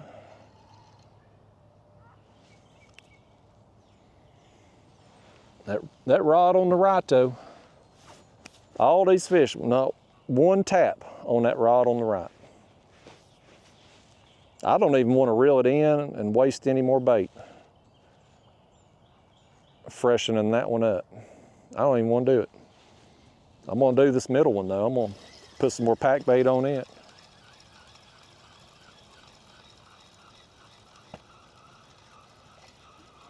Got our blueberry still on there. Well, I don't know what's brought in all these sweat beads. You think it's the pack bait or something? We got sweat bees everywhere. I guess that's what I always called them. Because anytime you was out in the yard sweating, them little sweat bees would light on you. And sometimes they sting you, but they never really hurt that bad. Not like a yellow jacket or a hornet. I don't like I swell up real bad. I'm allergic to bee stings. I swell up something terrible. I gotta get the Benadryl and Pepsid in me quick when I get stung, or else I'm in bad shape.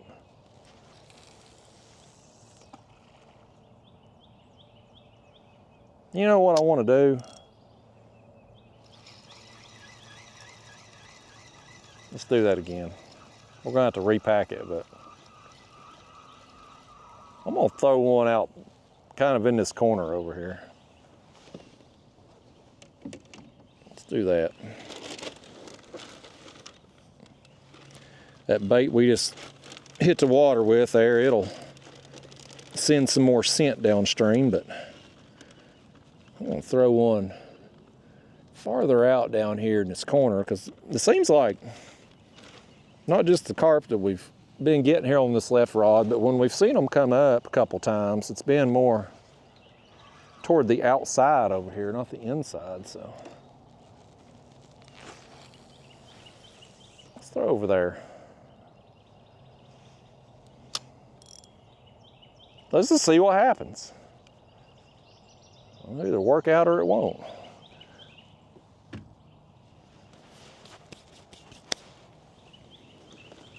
I don't know about all these bees though, man. They're everywhere. But yeah, this is a beautiful area out here. I mean, I love getting back in these creeks. Even when they're full of trash like this one. I mean, all that debris and everything over there. Plastic bottles and stuff. It's still enjoyable to be out here. I mean, this is still a beautiful area. Look at that big old crane. Heron. Well, I called him a crane. But you know, you get these overgrown grasses and stuff, and we're kind of been shaded here by the sun, so it's stayed nice and cool on us, even though it's been, you know, warm out here today. But I mean, it's just beautiful out here, man.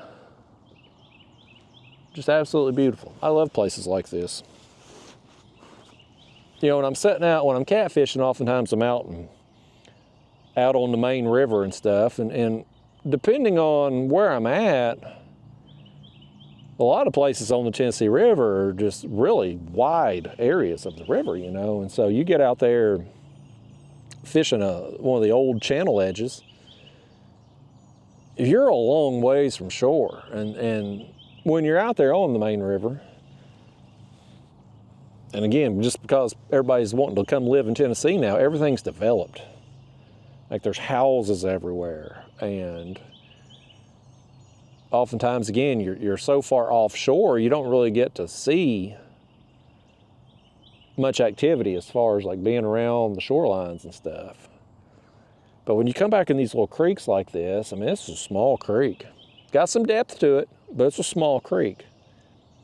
This is a small area, but I mean, I feel like we're just kind of in nature right here with all the trees and the birds chirping. I don't know how much of the birds you can hear with my fancy pants microphone on. It may drown some of that out. But like, I mean, they're really active back in here today. I mean, like, this is a beautiful place. Even with the trash pile over here, and even with the chocolate milk muddy water, like it's still, to me, this is awesome. And we've got it to ourselves. There's fish in here, even though we've botched some of the hook sets and we've had some come off, like there's fish here. So, I mean, like, this is awesome. This is, I mean, it's, especially coming out on a weekend, like when I couldn't be out on the main lake enjoying myself, to be able to come back to a place like this, it's pretty cool. This is normally where I would lead in with my spiel on getting you all to try carp fishing, but I don't really see a need in that today. I mean, I feel like if you've been watching to this point in the video, you're probably already into carp fishing, or at least willing to consider it. Like, I don't feel like I need to sell you on carp fishing at this point. If you're 3+ hours into watching me miss hook sets and stuff, I feel like it's, this style of fishing has sold itself at this point. Look at all these bees, man. Can you see all those bees? 1, 2, 3, 4, 5, 6. 6 bees, and here's another one down here. 7 bees right here around my fishing pole. And there's that one, another one. I guess where I've had pack bait all over my hands, and I've handled the fishing pole, they're all over the fishing pole. Well, if they'll stay over there, maybe they'll leave me the heck alone. Them bees, you know, even when they sting me, they don't hurt. But you'd still think, me being allergic and all, I'd swell up, but I don't swell up to them. But boy, if a yellow jacket gets me. And sometimes, in the summer months, you know, they'll build their nest down in a hole in your yard, and you run over them with the mower, and you piss them off, and then when you come back with the mower again, they're waiting on you. And they just light you up. I take me, as soon as I get stung, I've learned, I go take me. I keep Benadryl and I keep Pepsid at my house just for that. And just FYI, in case some of y'all don't know, when you think of Pepsid, Pepsid is typically something you would take for gastric reflux, right? Like that's what it's marketed as. But it does have a histamine blocker in it. So if you get stung, take you some Pepsid. It'll help. If we come in, you know, when I'd work ER, that's what I was doing before this whole YouTube thing took off. I was an ER nurse, and somebody come in and they were having an allergic reaction. That's one of the drugs we would give them. We'd give them to them IV versus taking a pill. But we'd give them Pepsid IV, we'd give them Benadryl IV, and then give them some Solumedrol, which is a steroid. And so, obviously can't buy steroids over the counter, but you can get you some Pepsid and Benadryl, and if you swell up when you get stung, take it as soon as you get stung. It'll help your cause. Oh, he hit it. Hit it on the left. He's on. That one hit it pretty hard right there, man. That one hit it hard. Oh, Lord Almighty, you lost him. How did you lose another fish? How did you do it? I swear, y'all, if you don't get better at fishing, I'm gonna quit bringing you, because you've lost so many damn fish at this point, it's embarrassing. If I personally had lost all these fish, I would be embarrassed to show this video.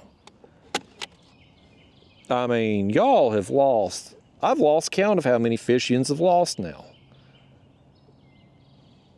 Y'all have lost more fish today than I've lost in my whole life of fishing. And that's saying something. Goodness gracious. He hit it hard though, man. It jolted the kayak that he hit it so hard. Let's do it again. That left side over there, buddy, they must be working around that bend and up. They ain't coming up the inside, which, you know, the inside over here where we're set up, has the slacker water. But I don't know. It don't really matter, because, I mean, we're set up. We got lines going out every direction here to get them, but it seems like we're getting more play over here.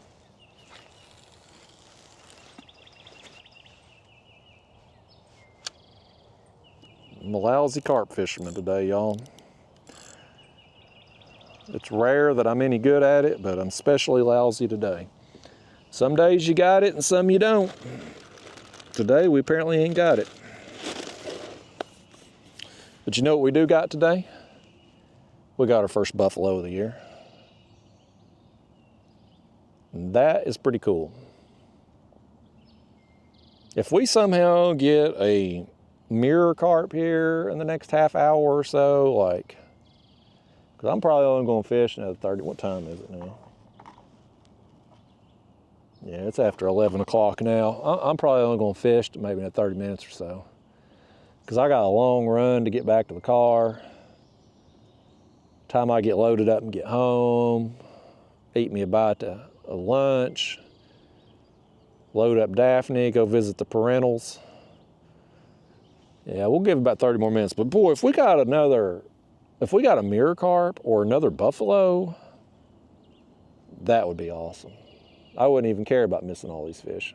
I don't really care about it anyway, honestly, but you know what I mean. Like, it would make a good day even better. And with that sun getting higher in the sky, we're gonna lose our shade here very quickly. Right now, though, this area is still shaded. The sun is right here to our left. Within 30 minutes, we're gonna lose our shade, and it's gonna get hot. So, yeah, I'm thinking about 30 more minutes. See if we can bust one or two more. Go home. I eat me a steak. I've mentioned before, I eat me a steak about every day. I may grill a steak for lunch instead of dinner tonight. I got my leftovers from the local goat too, but I don't have enough for a full meal. If you go to the local goat, they got one in Pigeon Forge, and there's another one in Oodlewall, Tennessee. I've never been to the Oodlewall one. That's a hard city. It's hard to pronounce their name. That's why I don't go there. If I can't pronounce the name of your city, I'm not coming. But if you go, I highly recommend the fettuccine Rocco. It's a pasta dish, hence fettuccine, but it's really good. Like they put Olive Garden, you'll never want to go to Olive Garden again. A little pricey, it's like $20, but you get enough.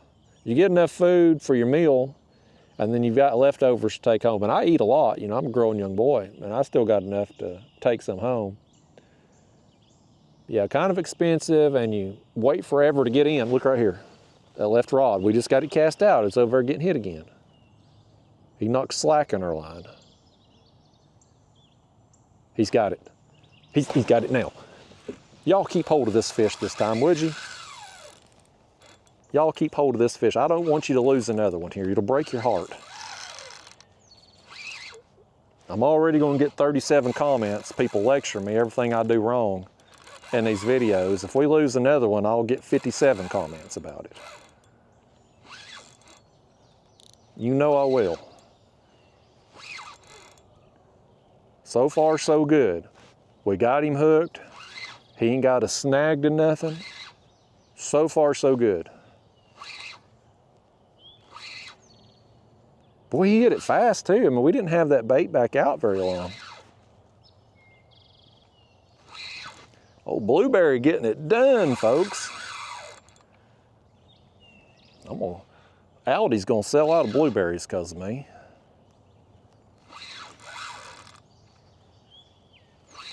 I'll tell you this about Aldi though. I've been getting my groceries there for a few months. Don't go on a weekend because they're packed. And I don't like going in the evenings either. I try to go weekday mornings. There ain't many people there and they actually got stock. This fish says he'll never go to Aldi. Now that he's had a blueberry from there that had a hook in it, he thinks it's Aldi's fault. He'll probably try to sue them, claim they knew about it or something. He don't know it was me that put the blueberry on the hook. This fish is dumb. He ain't got no common sense. He's like most of America today, ain't got any common sense. Come here, fish. You got that line wrapped around your back too.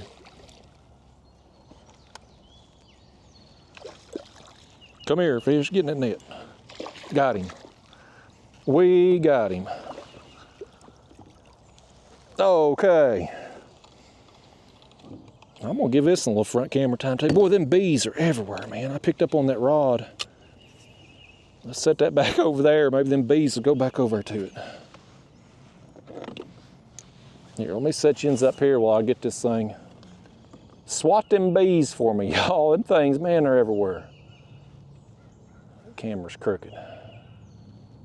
There we go. Oh, them damn bees are everywhere.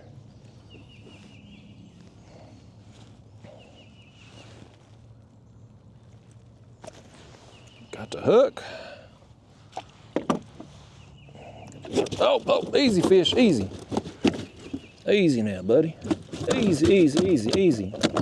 Easy. Let me give you front camera time. That'll make you feel better. Another one there, you know, this is average size, honestly, in these creeks right here. He's probably 7, 8 pounds maybe, somewhere in there. 5 to 7, 8 pounds, somewhere. But I mean, you can find these creeks like this that's out in the middle of nowhere, you got the place to yourself, and get fish this size and a lot bigger sometimes too. And several of them. Go tell your friends I want to get a few more before I leave, fish. He said he ain't no pigeon. He don't carry messages. Well, let's do it again.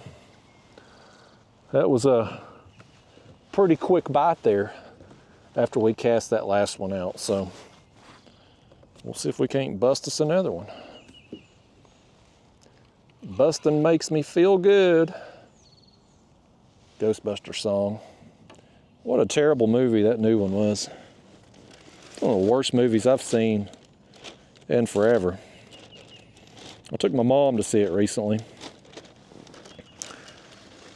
Took her out, birthday and whatnot, and terrible movie. They brought back the old characters, Bill Murray, Dan Aykroyd, some of the original cast, but it didn't do it for me. I've seen some crappy movies, but that was one of the worst I've seen in a long time. Throw it in the same spot.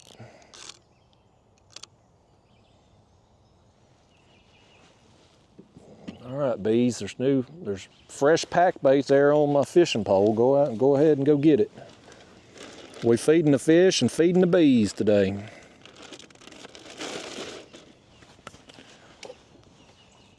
Nice, y'all. Still can't get that rod on the right hit.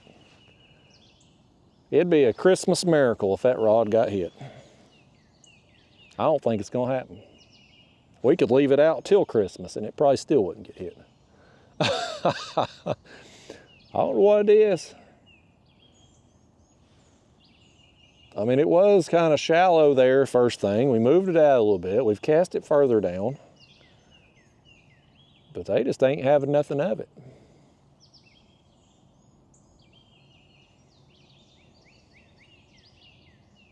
Maybe they're just working along that outside. You know, they could be over there kind of in that trash and stuff, and as our scent goes down, they just follow it up. I don't know. You can overthink things a lot when it comes to fishing. But really, the main thing to know with fishing, and this is true of whatever species that you're going after,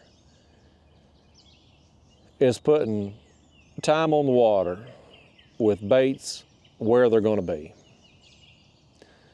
You know, if I'm catfishing and I put my baits on the end of a deep point, I don't know when them fish are going to be there, but I know eventually they will move through. And so if I log enough hours, I will get bit. And over the course of time, I've kind of learned, you know, peak feeding windows and stuff, and try to fish those so that I can spend less hours on the water, but still have productive time. And so, you know, this time of the year when it's warm, the warm months, you know, spring, summer, early fall, I like to fish these morning hours. You get a window of time, it seems like, in the mornings where fish are, all species, it seems like, are feeding a little bit more actively. And you get out here and catch them and then get off the water before it gets super hot. And you've caught your fish, you've had a productive day, and yeah. I just like to get my fishing done early, have my fun, and let the pleasure boaters and bass boaters have it. And they ain't having this creek because they probably can't. The pleasure boaters can't get up in here, and bass boaters would have to work for it to get up in this creek. Hell, I don't know if bass fishermen want to come in here right now or not. I mean, this is just chocolate milk. This water, I mean, it's just pure mud.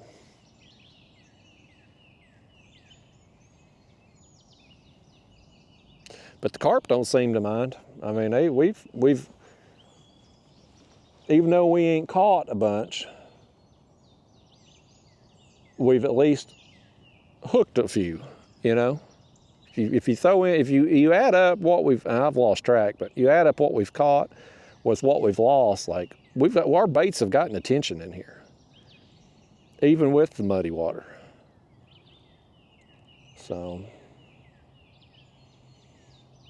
I'm gonna go home happy today, but I would like to get another one. I want another. If I had to choose right now, I'd like to get a mirror carp, just so we can kind of get the trifecta, a common, a mirror, and a buffalo. But I would really like to get another buffalo too. I thought we might be on to something there initially when that buffalo ate the blueberry, but must have just been right place, right time, I guess, to get it. And some of those bites too that we've had where the line kind of jumps a little bit or the rod tip kind of jumps, maybe those have been buffalo potentially. Maybe they've hit it and just hit it and spit it, you know? Maybe.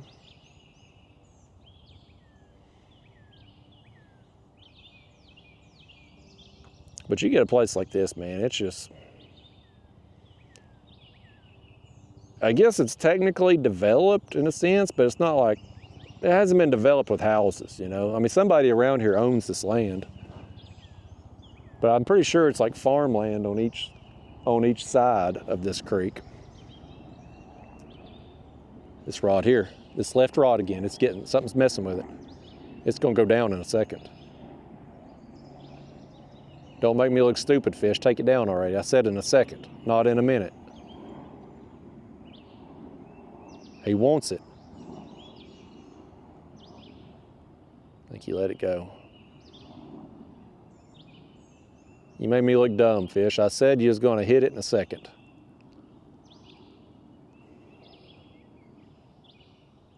I don't want to stand up and jerk that rod because I've done that enough times now and nothing been there to make a fool of myself. I ain't doing it again. Take that rod down if you want it, fish.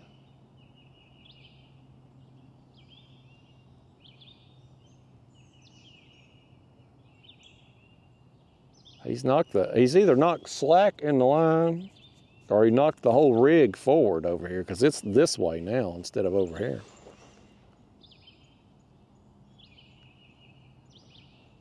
I'm gonna let it be a minute here. I may reel it in and pack it with some more. I just, you know, in situations like that, it's like, do you pick up on it and jerk the hook? Do you just let them load up the rod? Most of the time when they're biting real aggressively, they just inhale that bait and go. Like they set the hook on themselves. But today I feel like it's been more of a kind of a reluctant bite, like they've been hesitant today.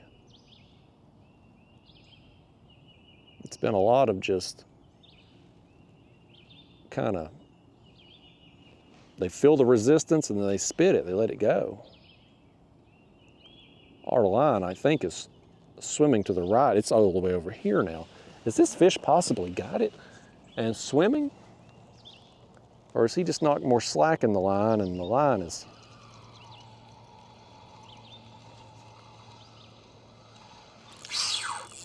We got him. He was on there. He was on there, folks. I've been set, that fish, oh my gosh, and there he went. Y'all botched another one.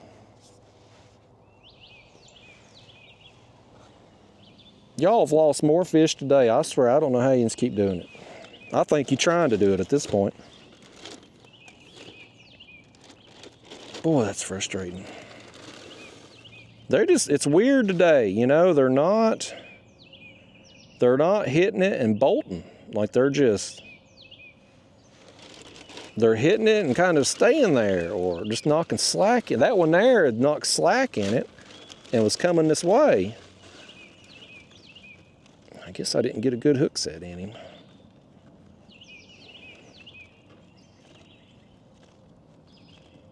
That could have been our buffalo. It could have been our mirror. Y'all let him get off. Let's do another blueberry. Maybe it's these blueberries. That's the problem. Here I have been talking these blueberries up today. Maybe they're like, Blueberry, what the hell is a blueberry? We've never had a blueberry before. Well, they probably eating down here, and this nasty as this creek is, they probably eating dingleberries is what they eating. Dingleberries and these dirty diapers floating down. I'm gonna start, if y'all miss another fish, I'm gonna call y'all dingleberries.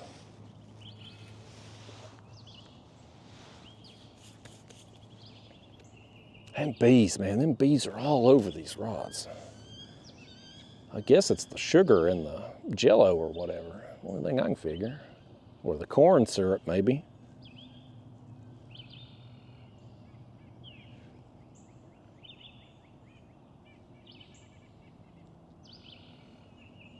Gotta get me another swig of water, y'all. I'm parched.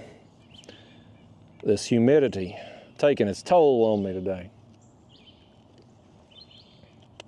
It ain't super hot, but it's humid.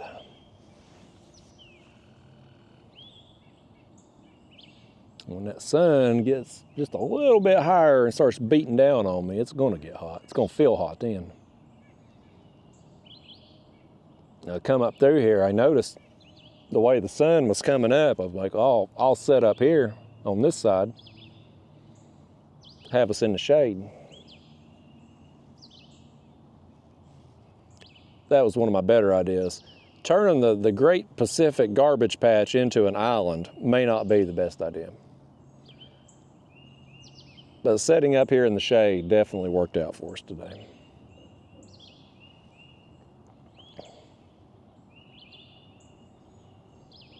Yeah, I'm gonna go home. I'm gonna grill me a steak. Put some blue cheese on that thing. Blue cheese crumbles. Put some pepper, some mushrooms, some onions on the grill too. I'm gonna eat that. Take Daphne down, visit her grandparents. Let her play with their dog. And then I gotta get back out on the water this evening and try to find some damn skipjack. Like, that's gotta be a priority this evening. If I'm going to Nickajack tomorrow, I gotta have bait today. I'm gonna wait till this evening though. When it starts, the sun starts to go down though. I don't wanna be out in the heat of the day. Especially with all the idiots on the water. And I may go hit a bank spot this evening too, possibly. I may do that. That's a big gamble. Because if they ain't there, then I've wasted time. But if they are there, I could probably load up quickly. That'll be a game time decision. But regardless, I really need some bait tonight. And sure, I could have kept some of these carp today, but boy, I just hate cutting up carp. They're just a pain to cut up between the scales and the bones. I've said before, you need a chainsaw to cut through these things, and I just don't want to go to that much effort to cut a bait.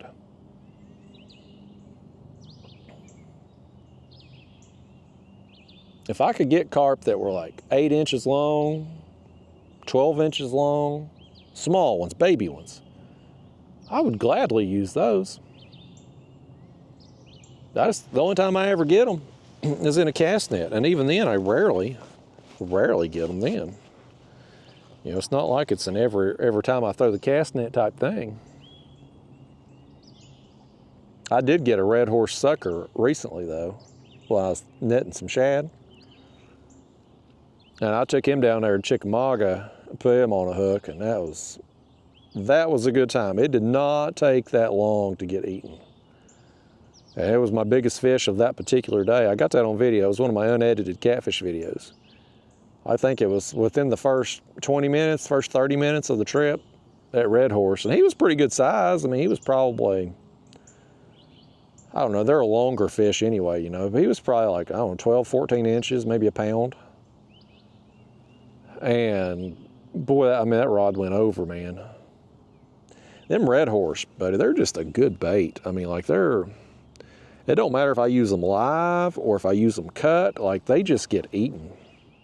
I just don't get them often. Now I will say this, I've got some in my freezer and I haven't had much success with the frozen sucker. But if I got them fresh and cut up, or if I got them live, they're gonna get eaten. And I'm gonna catch good quality fish with them. But the frozen, just,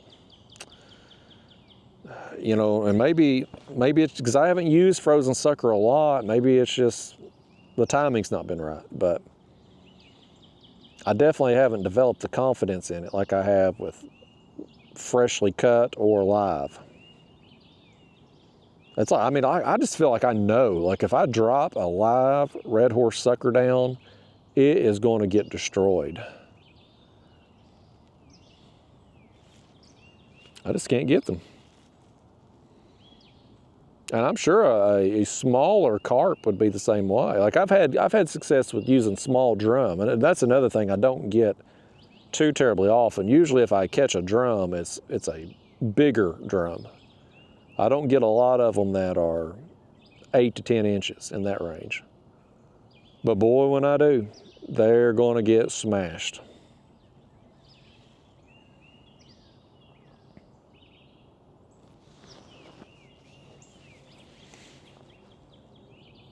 I'm surprised, really, I'm honestly surprised I don't catch more drum than I do, especially throwing like the gulp as much as I do. Like, I mean, I'll get a few throughout the year. There was one year I got, and I guess they were spawning or something where I was at, because I just kept getting big drum after big drum. And like you'd hook a drum on the Ultralight and 2-pound test line, and it would take 15 minutes to get the thing landed, you know, and you'd cast back out and boom, there'd be another one. But that just don't happen very often, it seems like. I mean, I just don't. Not days like that I had. But you would think I would catch more with the gulp. Get all the other species, but I don't get a lot of drum.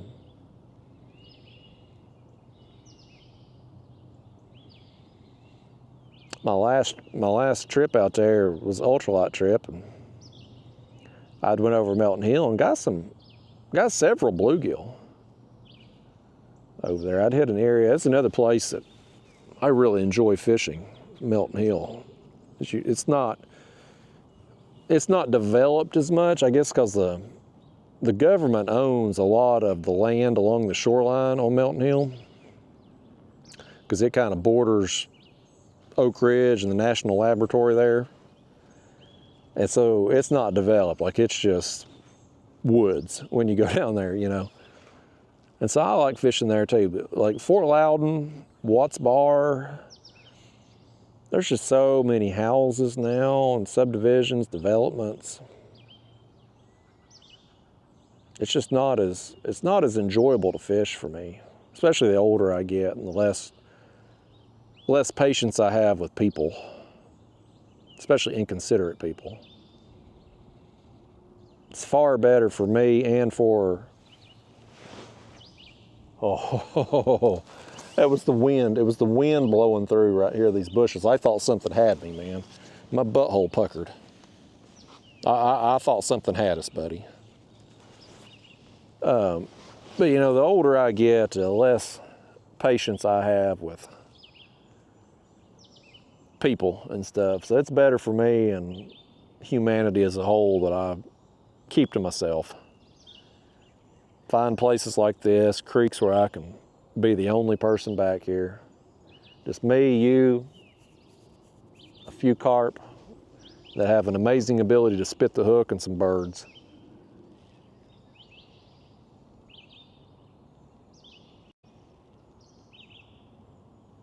I'd be curious to, you know, obviously we'll never know, but I'd be curious to know of the fish that has hit our baits today and either not hooked up or we've lost almost instantly after picking up on them.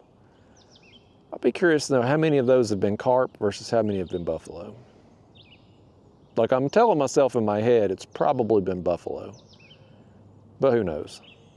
There's no way of knowing, obviously, but It would be interesting to know.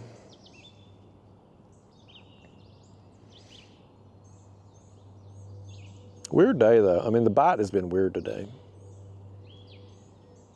I don't know, is it weather, water conditions? Who knows? But it's definitely been a weird bite. This will probably be my last carp trip for a little while though. I got a tournament next weekend. I'm pretty much just doing the carp fishing on the weekends, you know, to hide from boats and stuff. During the week, I try to get out and go catfishing, ultralight fishing. But next weekend I got a tournament, so I won't be carp fishing then. Oh, we might get another one. He gave it a tug. We'll at least know there's one over there.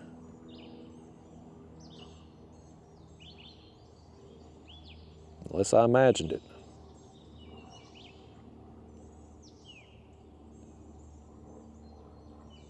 Could have been something floating down this creek and hit my line too. I guess with as many snags as we've been in today, we are fortunate that we ain't lost but one rig.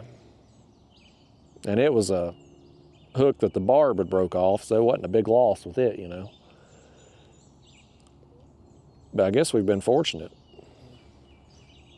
I don't remember when I fished here in the past. I don't remember getting snagged up. Maybe I did. I might have, maybe I blocked that from memory, I don't know. We tend to only remember the good things. It's like if you date a girl and you and her break up because you can't get along, and then some time goes by and you run into her again or something, and you're like, you know, I don't remember why I hated that girl. So then you end up going out with her again, and it don't take long, and all like, oh yeah, that's why I hate your guts. You know, but you forget in the short term, you forget in the meantime. Maybe it's like that. Maybe I did get snagged the last time I was here, just blocked it out.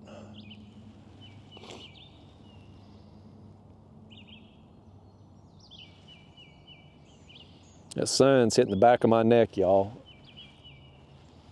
We're losing our shade. We're gonna give it just a few more minutes and I'm gonna bolt.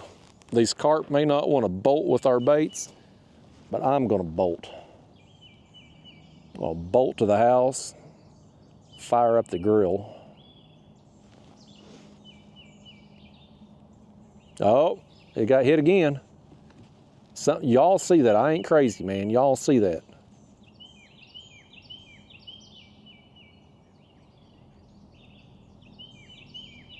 Something's been over there by it.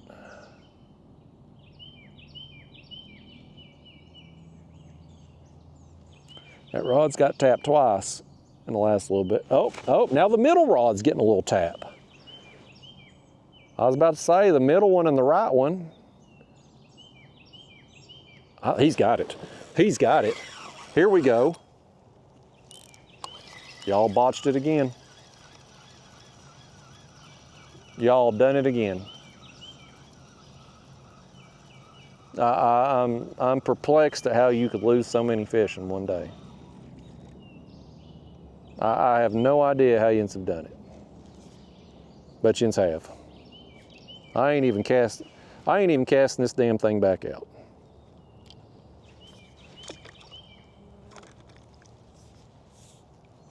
Dadgummit. Boy, I've sucked bad today, y'all. I've had a good time. I've enjoyed the fish I've caught. Boy, the hookup percentage today has not been good. Do you think it maybe has something to do with the blueberries being on the hooks? Like, could that be part of it? I mean, we were losing fish before I started putting the blueberries on these other hooks with the corn and stuff, but I don't know. Boy, we've lost a lot of fish today. I'm damn near embarrassed to post this video. I mean, we've caught enough fish and we've caught them consistently enough. I feel okay with posting this video. I try to, you know, one of the things I've always said with these unedited trips are that, you know, they're real fishing trips. Like, I'm gonna bring you all with me and show you everything. Good, bad, ugly, indifferent. As long as we're catching fish, I'm not gonna post no 4-hour long skunk trip or anything, but you know what I mean? Like, if it's a day where I'm catching some fish and we're doing this raw and uncut video, like, I'm gonna show you everything, whether we're missing fish, getting snagged, whatever. You know, because I want you to be out here with me on a real fishing trip. Like, we were just out here shooting the bull, telling stories, talking about life, you know, like we were out here physically together. But boy, a day like today, man, it's damn near embarrassing how many fish I've lost. And that was another one. Again, he was on, like he was pulling some line, and then poof, gone. I don't know. Some days, I guess it's just like that. I hope I'm not alone in it. I hope y'all have days like, I ain't trying to wish a bad fishing trip on you or nothing, but I hope it ain't just me.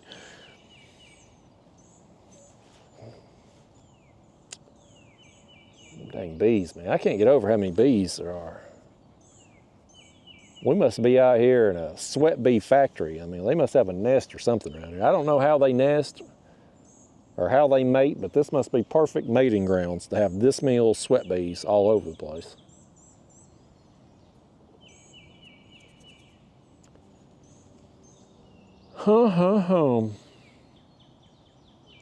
Well, folks,